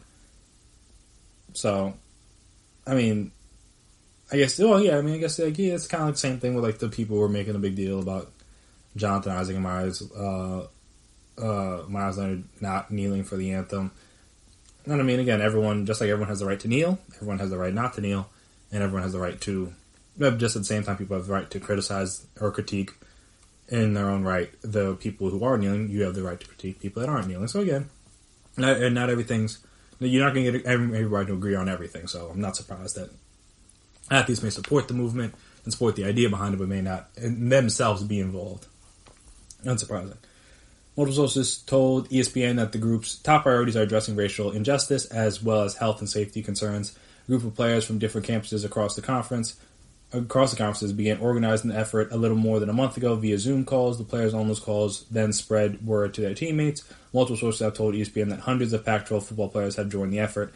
The athletes are asking the conference to form a permanent civic engagement task force to address social injustice issues, as well as an annual Pac-12 Black College Athlete Summit with at least 3 athletes from every school in the conference. In addition, the letter says the group wants the conference to direct 2% of conference revenue to support financial aid for low-income black students, community initiatives, and development programs for college athletes on campus. They see all of this clearly through the lens of racial justice. Ramunji Huma, don't know if I pronounced that right, the founder of a college athletic advocacy group called the National Collegiate Players Association.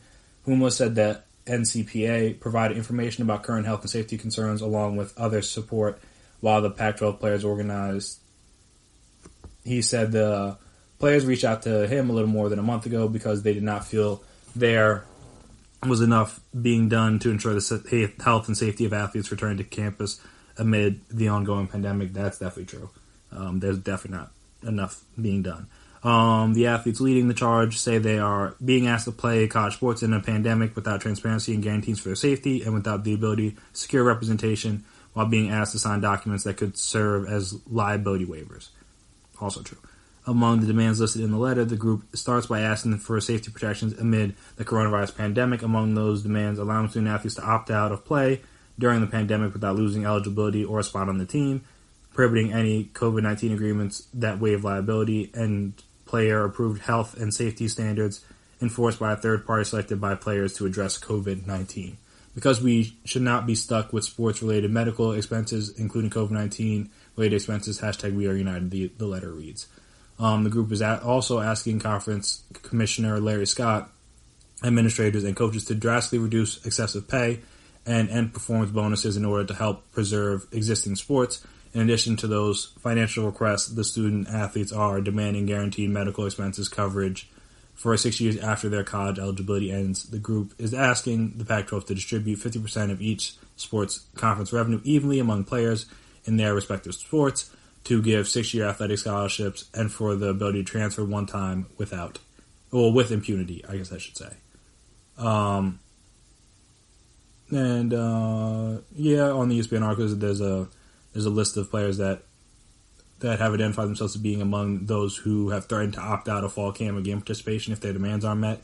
And one of the names I do recognize is Javon Holland, a safety out of Oregon, a guy who's going to be an early round pick in my personal opinion.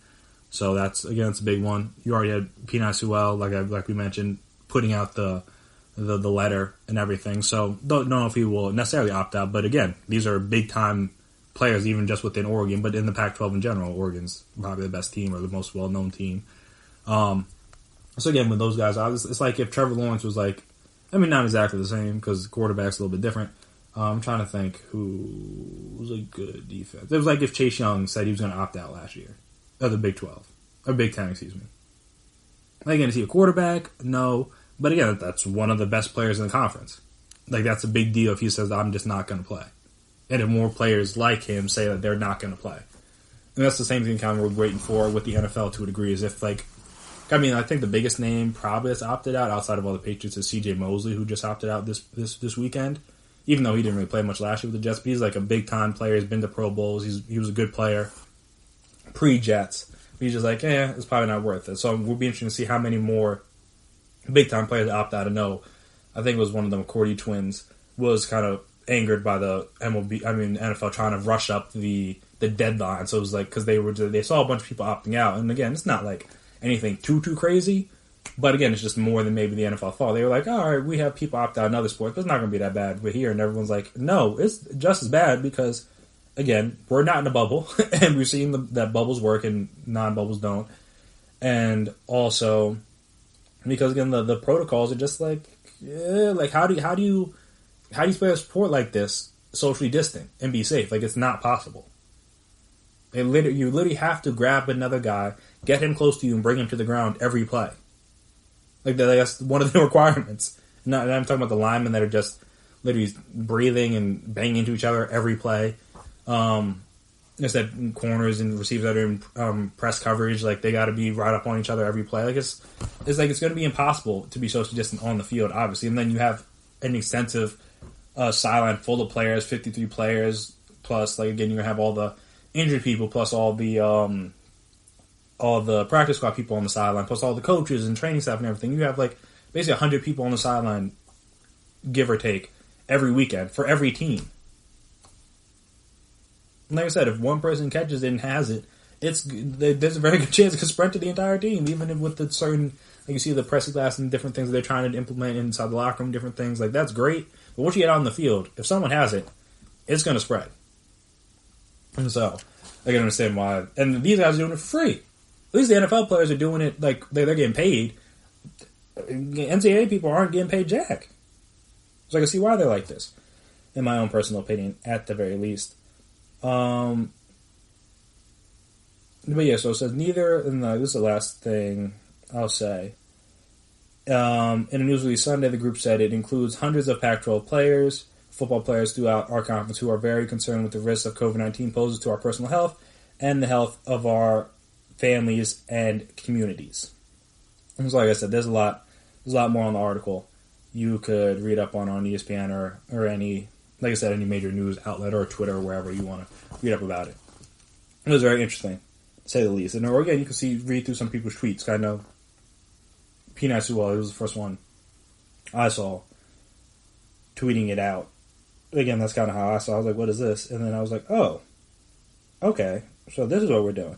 Like I said, he's a big-time player. If he's tweeting it out, then that means, again, there's a lot of people that know that they know that they mean business. Again, these aren't just like some no-name guys. Like, these are some of the prominent players in the league. Though apparently some Oregon players say that Oregon's doing the best, that they're doing the right thing, but it doesn't mean everyone's doing the right thing. And so there is that. So like I said, you can read some of the letters from those guys. So it sounds at least like they're united in the fact that they believe this, that this is important, but at the same time, again. So yeah, this was actually from, I think it was from last night they tweeted this out. No, well, Sewell tweeted this out at like 1:22 p.m., but I've seen tweets dating back to like 17, 18 hours ago about this. About guys potentially being prepared to that. And as we've been talking about throughout this entire process, I think it's a good thing that the players are using their power in this manner. Because again, this is like one of the few times, this is one of the first times, at least in my lifetime, that college athletes realize the power they hold. Like, without them, there's nothing. Especially when we're talking about football and basketball. Those are obviously, because, I mean, you've seen other schools cut other programs, so you know that other programs don't have the power. But football and basketball, those athletes hold a lot of power when it comes to those schools. Okay, and that's where a lot of the money's made. That's where that's where you get a lot of the merchandise. That's where you get a lot of fans coming in. You get a lot of big time like boosters and stuff. Like, they're paying into those big programs. So if there isn't any of that, like, that's going to be a problem for a lot of people. So they're like, all right, if we're gonna play, cool. All right, like, I imagine everybody wants to play. Like, I'm not saying they don't want to play, but at the same time, they're like, we can't just play in any scenario. And I think that's the thing. I think there was a video going around. I think it was some LSU guys. They had like the like a visor plus like the mask on, and the one guy in the video said that he couldn't breathe. Another lineman walked by and was saying like it's like trying to breathe in a Ziploc bag. Like, all right, even some of the things they're trying, it's like this isn't feasible. This isn't going to work. And again, there are schools that are going to be having in-person classes this year. There's also going to be a lot of schools that aren't, but there's going to be schools that are going to be having in-person classes this year, at least in the beginning, until they have to shut it down. But like, how do you control? Like, it's easy to, in theory, control if if it's just athletes on campus. But if it's everybody's on campus, how are you going to control that? Like, again, they might be doing everything right. You sit in a class with someone that's not, because they're not forced to they're not forced to be a part of strict guidelines like the athletes are. So like, if they don't want to wear masks, they don't want to socially distance or whatever, that's their prerogative. Again, it's not right, but it's their prerogative. They can do. That's the blessing and curse of this country. You can do basically whatever you want. Something within reason, obviously, because you can't do anything legal unless you're a police officer. But yeah, it's just one of those things where you can kind of control the athletes, but you can't control everybody else that's going to be on campus. So now you're risking those other students bringing it to the athletes, or vice versa, athletes bringing it to those other students. And now, all right, the athletes may be able to get tested every day or be able to get medical attention, but is the average student going to be able to do that? Can the average student even afford to do that? We don't know. And that's like I said, that's the dangers of having this even happen. And also, like I said, so even if you don't have students on campus, if you just have athletes on campus, they can play mainly in football, so they can play football and other sports, then you're basically just saying that they're not amateurs, they're literally employees of a business. Because I mean, everyone knows college athletics is a business, but people are just not getting paid. Well, the right people aren't getting paid. The people that are doing the business aren't getting paid. Well, again, everybody, all the coaches, everybody else, getting broke off. That's why they were talking about taking out some of those incentives and different things. Like, all right, you get to a conference championship, you get to playoff, different things, you get it bonuses. Like, all right, why not use that money to help fund some of these other programs that basically just take all the revenue from the big sports to be able to afford to have the sport exist. And again, the coaches wouldn't agree to that. But again, if you just have those coaches take a little bit less, maybe you can spread that money around a little bit better. So it's just one of those things. I appreciate the football players not just looking out for themselves, looking out for the other sports as well. I imagine it might have been a Stanford thing, seeing as a lot of their programs got cut. Well, it's not a lot, but like some of their programs that aren't like money makers got cut. And it's just like, that's not right for those people. Not just because they don't make money doesn't mean they're not things that people could do. Then they're not ways for people to get to college. They're not ways for people to, like I said, maybe have a life after college. For one of those things. Like, again, I know there's people that like do rowing or or lacrosse or like volleyball or swimming or water polo, different things as a means to get to college. But now if all those programs are cut, now you're just limiting to ways the average person gets to college. Not everybody is smart enough, or not everybody is willing to pay or get in debt, I should say. I mean, smart's probably wasn't the right word there, but not everyone else is willing to get hundreds of $1,000s in debt in order to pay for a degree for a job, and to get a job they might not even use that degree for. Not everybody can afford to do that. But again, some of these, like, again, these sports scholarships that weren't football, weren't basketball, weren't baseball, weren't softball, things like that, they allowed those guys to maybe have an opportunity to go to college. Again, they're not getting full scholarships or anything, but just gives them a chance to get to college, and then you figure out what you're doing from there. And then I'm not saying, I don't know if that's the case for everybody, but I imagine some people that might have been the reason they got into a certain institution, a certain place, and that getting to that institution allowed them to have a good, successful life after college. So I'm saying you cut away that you take away opportunities for those kids, both in college and outside of college. So I appreciate the football players doing that. But it'll be interesting to see how this goes. Because at the end of the day, they're probably going to play football. I don't think it'll get to that point. They'll figure out something. But it's smart of them to at least take the initiative and be like, look, if you don't do this, we're not going to play. And now, because again, if there's no play, nobody gets paid. I mean, the players already aren't getting paid, but all the other people don't get paid. Because again, you could try to fill things out with other people, but at the same time, like, if let's talk about hundreds of players across the conference being like, we're just not going to play. And again, not just anybody, like big time players. And again, you could be like, all right, anybody will watch anything, but like, now your product's going to suffer. Your team's going to be worse. You're not going to get those bonuses. You're not going to get that extra money that you maybe have gotten if your team was a little bit better. And now everybody's a mess. And again, I mean, the chances of football completing a season anywhere are pretty slim with no bubble. And that's in the NFL, where it's $1 billion league. NCAA sports is, again, it's mainly college students. There's over, like I said, there's only 32 teams. There's like 100 different college Division I teams, something like that. I don't know if that number's completely accurate. Correct me if I'm wrong. But like, you get my point. Like, it's going to be a lot harder for them to do that. But they're going to give it a shot. And it may not work, it may work, who knows.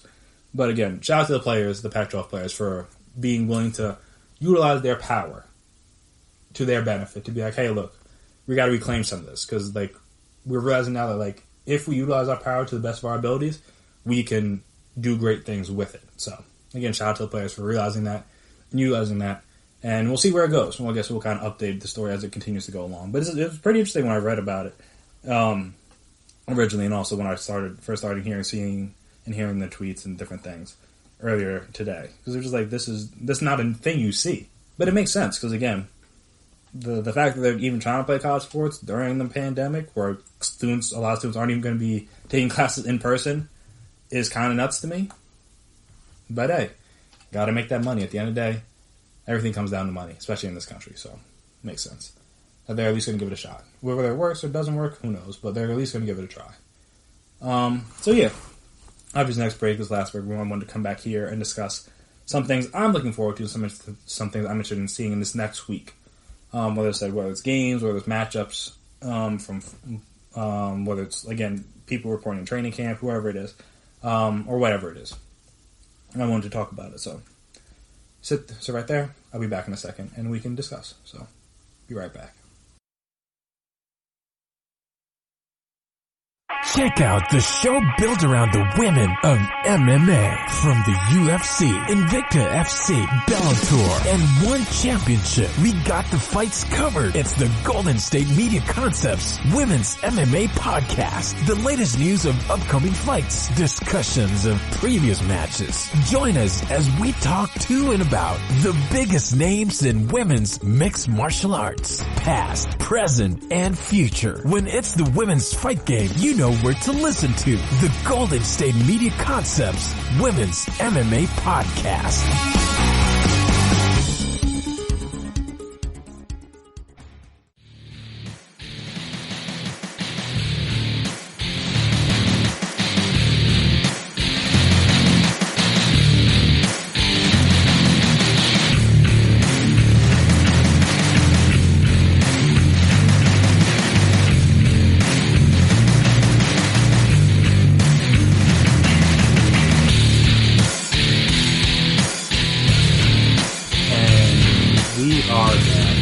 gentlemen, GSMC Sports Podcast, presented by GSMC Podcast Network. So, for this week, some of the things I'm interested in seeing, again, personally, is, just if we start off Monday, there's two games where teams are in almost a must-win situation. Well, you could say three games, honestly. So you got Pelicans, Grizzlies. If the Pelicans basically want any shot at having a chance at the 9 seed in that playing game, they got to beat the Grizzlies. You got to show everybody that them being down here wasn't a complete waste of everyone's time. And for the Grizzlies, you could argue it's a must-win as well to a degree. They just lost to Spurs on Sunday. They lost to the Trailblazers on Friday. So now they're in a situation where they could potentially fall out of the 18 and have to be in the play-in game. When they built up the lead, as John Morant talked about, it wasn't fair to them with the play-in situation, all that stuff. And I get it from his standpoint, but also there was a whole month left of the season, basically. You guys could have easily lost a 3-game lead. That's not that hard to do. But hey, and from his perspective, I can see why he's mad. But then again, the Grizzlies, the rest of their games after Pelicans, they play the Jazz, Thunder, Raptors, Celtics, Bucks. Not exactly the lightest schedule. Especially those, even them in the Jazz, we'll see how good they are. But the Thunder, they played well. Like I said, they ran the Jazz off the floor. The Raptors are great. The Celtics are very good, though they lack some size. But will be interesting to see if they'll be able to split it. But also, I don't know who's going to defend Tatum and Jaylen Brown and Kemba on the consistently, at least, on the Grizzlies. Now, obviously, they have guys, but we'll be able to see if they'll be able to do it consistently. And then they give the Bucks, the best team in the league. So again, they have a very the easy part of the schedule was the beginning, and now they're in a situation where they could start off the bubble 0-3 if they lose to the Pelicans. And the same thing with the Pelicans, they could start off the bubble 0-3 as well. And with them, they have quote unquote easy games, but at this point, can you say any game's easy for them? They're going to have teams that could all be ahead of them outside the Wizards, and the Magic are going to make the playoffs. But outside the Wizards, who aren't that good, you got the Spurs and you got the Kings twice after the Grizzlies. Those are all teams that potentially could be ahead of them in the standings. Those are all games they basically would need to win in order to have a shot at a playing game. And even then, it might not be enough if you start off 0-3. And unless you win all these games, again, there's no way that a team above you is not going to have a better record. No way is as strong. I'm seeing as you're playing teams above you, it'd be very hard to believe that unless you win all 5 of those games, you're going to have a team above you. So that's almost a must-win. And the Lakers-Jazz game on Monday is almost a must-win for the Jazz for the same thing. Just because, again, like I said, they beat the Grizzlies. They beat the Pelicans in a game they should have lost, but they beat the Pelicans. But then they got shellacked by the Thunder. Then they play the Spurs, Nuggets, Mavs, and Spurs again coming up. Nuggets and Mavs, Nuggets are, in my opinion, better. The Mavs, they don't really play any defense, so who knows. And the Spurs, they're just going to be well coached. I thought without LaMarcus Aldridge, they were going to be nothing, but they're going to be well coached. And if they don't want to drop down to the 6th seed, they're going to have to start winning some games. And like I said, this starts off with the Lakers game, and the Lakers are obviously better than them. But if they don't want to start getting off to, like I said, they don't want to start going in the wrong direction in the standings, they're going to have to win in these games. Even that Mavs game could be very pivotal, just because of the fact that that could be potentially for the 7th seed or the 6th seed, depending on how both teams are going by that point in time. So that's a situation where I feel like with 4 games this week, the Jazz got to win at least. 3 is strong when you play. Then 2 of them are against the Nuggets and the Jazz and the Lakers.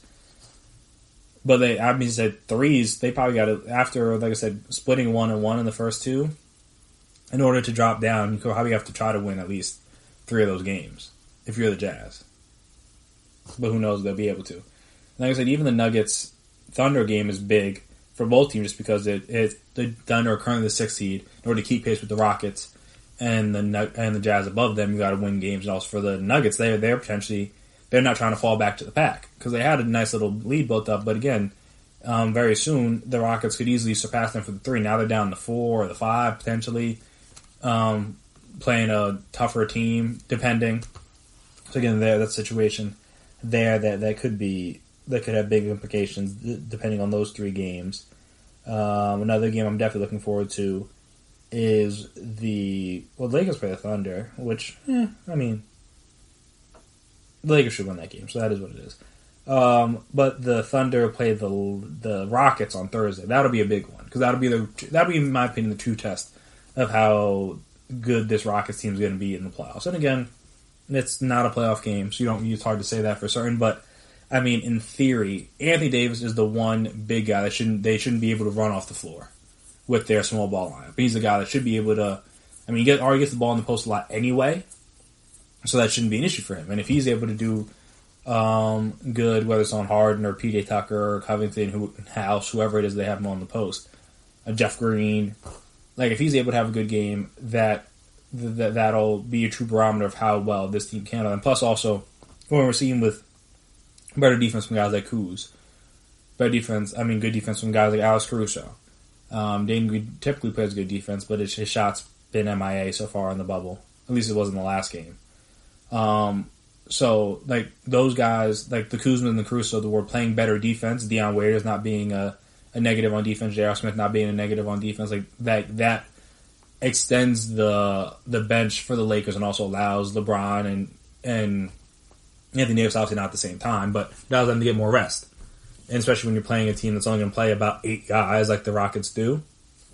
It could be vital. And also, you need to throw a bunch of bodies at James Harden. If you just have one guy guard him the whole time, unless he's locking him down, you're going to be in trouble. So that'd be interesting to see. But yeah, that'd be a really big 1 or 2 test. Again, if the Lakers lose, it's no big deal. If the Rockets lose, it's really no big deal. But I'm just curious to see, because those are the type of teams each of those teams are going to have to go through to get to the finals. And obviously the Lakers, if you're the Lakers, you want to hold on to that 1 seed so you don't have to face them until potentially the conference finals. Or, it really depends on what seed they fell up in. Because if you get them, if you're the 1 seed, it is what it is. But if they end up in the 4 or the 5, then that hurts. Now you're facing in the second round. Or if they end up in the 3, then you don't have to face with the conference finals. And I feel like for the Clippers and the Lakers, whoever lucks out doesn't have to play them in the second round, if they make it that far, is going to be happy. And again, obviously, they got to get through their own matchup. But I think the Rockets are a team in the style they play and everything. They're not a team you're going to want to face in the playoffs before you have to. Again, you have to get through them eventually. But you're either going to want someone else to take them out, or you're going to want to not have to play them until it's absolutely, like I said, to the conference finals, where you have more time to kind of figure out the ways to see the ways other teams exploit them, see the ways that see things that worked on James Harden that didn't work, those kind of things. So I think that game Thursday, it'll be interesting to kind of see how the Lakers handle the Rockets small ball, and also how the Rockets handle Anthony Davis. And then, because they're going to play Anthony Davis, they're going to play JaVale McGee, they're going to play Dwight a little bit. They're going to play the Morris Twin Markeith. They're going to play Kuzma. They're going to play some big guys. So you have to be able to see is can they handle all that size down low? Because again, the Bucks really just have Giannis obviously, and then they have Brook Lopez. That was mainly their big guys that they used today, in my opinion. Yeah, kind of like DJ Wilson got in there a little bit. I think Robin Lopez got in there a little bit. But in that down the stretch, though, they had Brook Lopez out there, and they're going to have Anthony Davis out there for the Lakers. But it's then, if Anthony Davis has that ball in the post, does he handle James Harden better than Giannis did? That'll be interesting to see. Because if he does, then that's going to be a problem for the Lakers. Problem for the Rockets. So yeah, I'm looking forward to that. Let me see if there's any other games. Raptors Celtics is the interesting one. Because I don't think the Raptors technically have locked the 2 seed just yet. They're 3.5 games up, but it's not official yet, so that'll be an interesting one. See if they can kind of sew that one up. And then I'm trying to think Sunday, any other big games on Sunday. Sixers Blazers could be an interesting one, depending on if the Blazers defense, Sixers defense is tightened up by then. Yeah, Spurs Pelicans doesn't really do it for me. Some of these other games don't really do it for me. Because they're going to be kind of sorry. Like Nets, Clippers. And the Clippers they could bench Kawhi and Paul George and probably still win that game. Even like Lakers, Pacers, Jazz, Nuggets, Clippers, Blazers. That could be interesting. But again, the big one's Lakers, Rockets for me, personally, at least this week. But again, that's just me. Another, slipping over to MLB. Obviously, I'm looking forward to seeing how long Aaron Judge. Aaron Judge. I thought I pronounced it wrong. Aaron Judge can keep this home run streak going. And also, again, even if he doesn't hit one every day, I'm interested to see how how long the Yankees could stay hot. Because now again, the team is going to be off a week's rest. See if the Phillies are going to be rusty or whether they'll be well rested. See how that goes. Also, the Dodgers play the Padres. And is it I'm trying to see if there's a 3-game or 4-game series this week. It is a 3-gamer. Monday, Tuesday, Wednesday. Those will be interesting. I mean, obviously, none of them are on national TV, which is unfortunate. But those will be interesting because, again, potentially the top two. I think the top. No, Colorado's number one currently because of winning percentage. But the Dodgers are only. I mean, the Padres are only a game back of the Dodgers and the Rockies for the lead. Obviously, they started off, got to a hot start, but then this is the real barometer. This is the real test. It's like, all right, how close are you guys to being that team? And again, in order to be that team in the division, you have to get past the Dodgers. Point blank period. Though I know Mookie had the little finger situation. We'll see if that holds him out for a long period of time. But that'd be interesting. Like I said, see if the Padres are ready for that prime time, and over these next couple of days against the Dodgers. I'm interested to see that. Is there anything else? Any other matchups that really piqued my interest here? I guess really, I'm trying to look. I don't know. I'm keeping tabs on the White Sox a little bit here. Well, okay, the White Sox play the Brewers and then play the Indians this week. Obviously, again, we talked about them. They're starting to get a little hot recently. Their young bats are starting to come alive. Pitching still needs to be shored up a little bit, but the young bats are starting to come alive. So I'm interested to see that. Can they continue to stay hot? The bats, at least, can they continue to stay hot? Also, I'm interested to see how the Marlins, if the Marlins play, and how they look. Because again, they've been gone for a week minimum. They don't have a lot of players potentially. I don't know who's going to be back or who's not going to be back from that Rona, the quarantining themselves and everything this week. I know they play the Mets later in the weekend, which, I mean, the Mets are their own mess, as we've documented, so there's that. But even like earlier in the week, the Phillies game is, is the Phillies game made up? Or because the Phillies are playing the Yankees. So they're not playing again until I think Thursday or Friday. No, okay, they're not playing until Friday. So I'm interested to see how they look after a week and a half off, basically, before their first game. And again, obviously, the Marlins are not really that serious, but I'm just curious to see how they'll look. Like I said, after a week off, because that's a long period of time to not be playing any baseball, in my own personal opinion. What else? I'm also interested to see because the Astros have been like I said, kind of shaky this week. I mean, so far to start off the year, and that's an issue. I mean, outside of let me see, Michael Brantley's hitting well. He has a 4.38 average. Correa's hitting well. Gurriel's hitting not too bad, but Altuve stinks, 158. Springer, 182. Bregman, 211. Kyle Tucker, 200, because they don't have Alvarez back yet. I think he had the Rona or something. He was dealing with something. So he's not back yet, and obviously that's a big part of their lineup. But yeah, just they're big-time guys. Three of their big-time guys got off to very rough starts. Striking out a lot. Altuve already struck out 10 times, and he's not a big strikeout guy. Springer struck out 9.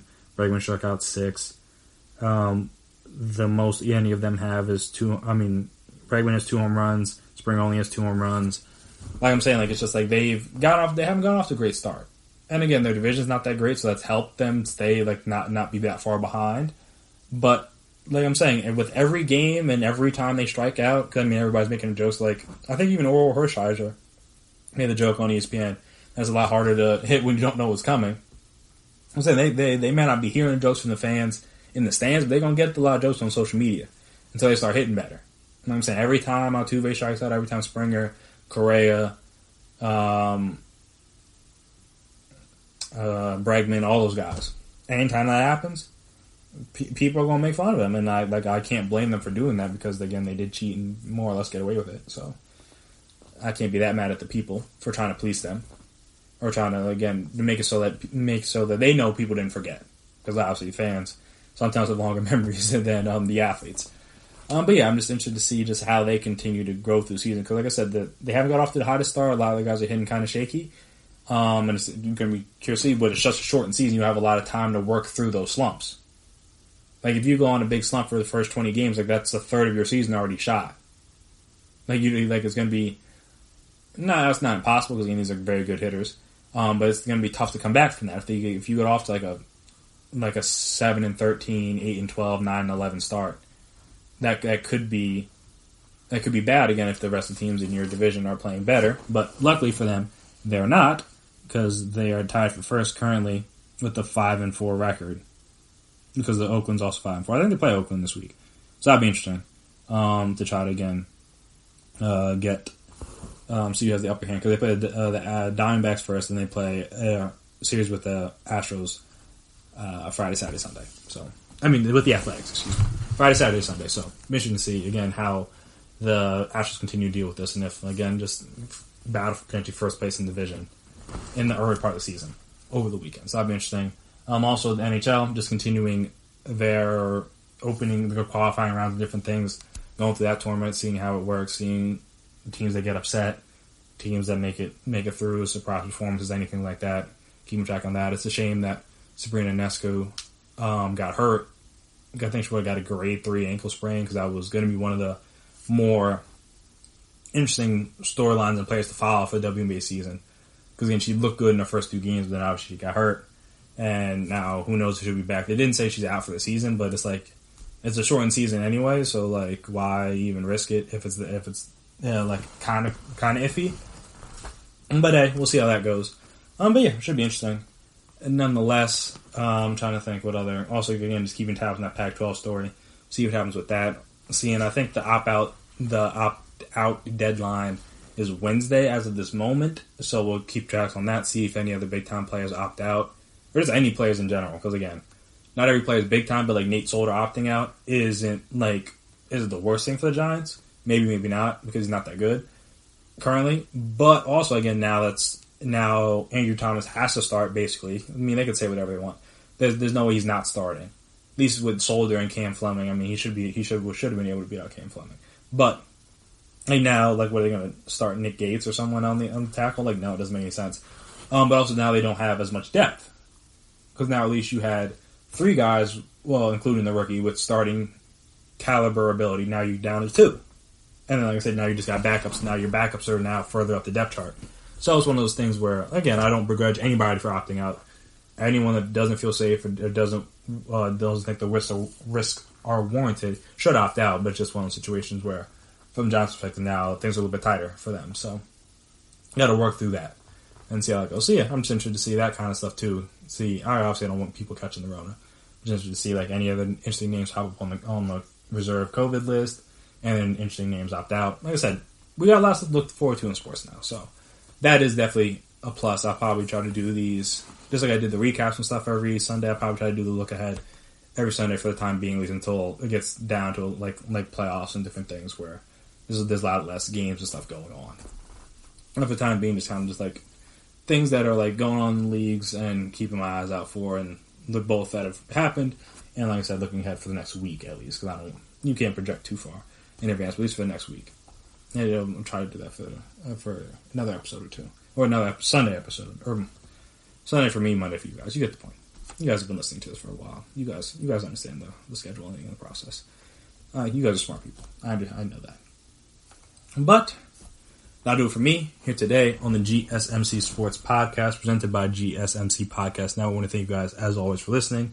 Listen to me talk about sports. I know this one was a little longer, but got a lot of live games to discuss for the first time in a long time. The games that actually like matter. Before we just scrimmages and stuff, like, all right, that's cool, but like these games actually matter now. Like these are, obviously you get a win and a loss in the scrimmages too, but like these go on records. Like, these affect seeding. These affect playoff positioning. All that stuff. Like these games matter now. So got a lot more to talk about. So like I said, this episode's gonna be a little bit longer, but I don't think you guys will mind. because it's sports. You guys love sports. We all love sports. So, like I said, if you liked what you've heard today, liked what you've heard in the past, make sure you subscribe. Help make sure you never miss an episode. Help make sure you're always on top when we drop our latest stuff. Also, wherever you listen to your podcast, if you liked what you hear, give us a 5-star rating, write a nice review. Very appreciated, very helpful. Again, let us see what you guys like, what you guys dislike, the ways you can improve, all that fun stuff. And if you're on social media, we're on social media. So you can find us there, Twitter, Instagram, Facebook. We can talk, we can chat, we can debate, we can discuss, we can talk about the opening weekend. We can talk about how the bubbles working, how the bubbles are working, how I was completely wrong about the plans, and Adam Silver is shutting me up completely. Though, again, gotta wait till the families. To be 100% certain, because once that happens, if that's clear, then like, all right, yeah, no, they're gonna get through this thing with no hiccups outside of potential injuries and stuff like that. But that's not a COVID thing. That's literally just a playing sports thing. I just saw with Jonathan Isaac, unfortunately. I think he tore his ACL, so that's unfortunate for him because he was just getting back from injury, I believe. I forget what the injury was, but I know he's been dealing with some injuries this year, so he was getting back healthy. And now he's hurt again, so it's unfortunate for that. But yeah, so if you want to talk about that, want to talk about what's going on in the basketball, baseball, NHL, WNBA,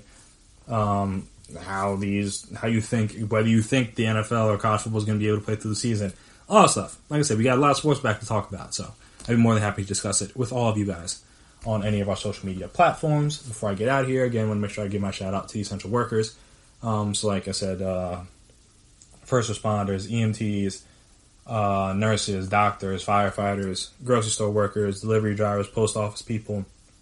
Actually, I know the Postal Service is going through a rough patch because, I mean, they're trying to sabotage it for the election, but that's a sports podcast. I'm not going to get into all that.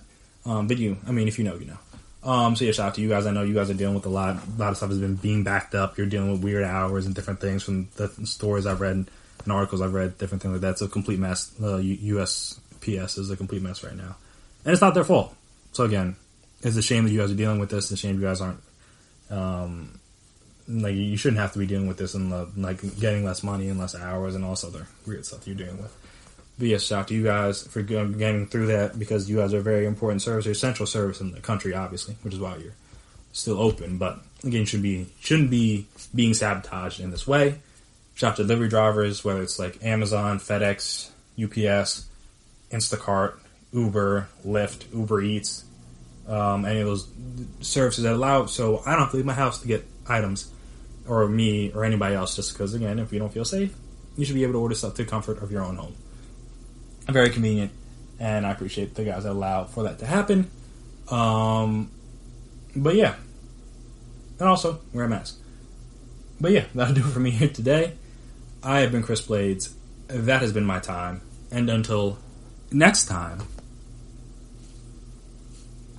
peace out.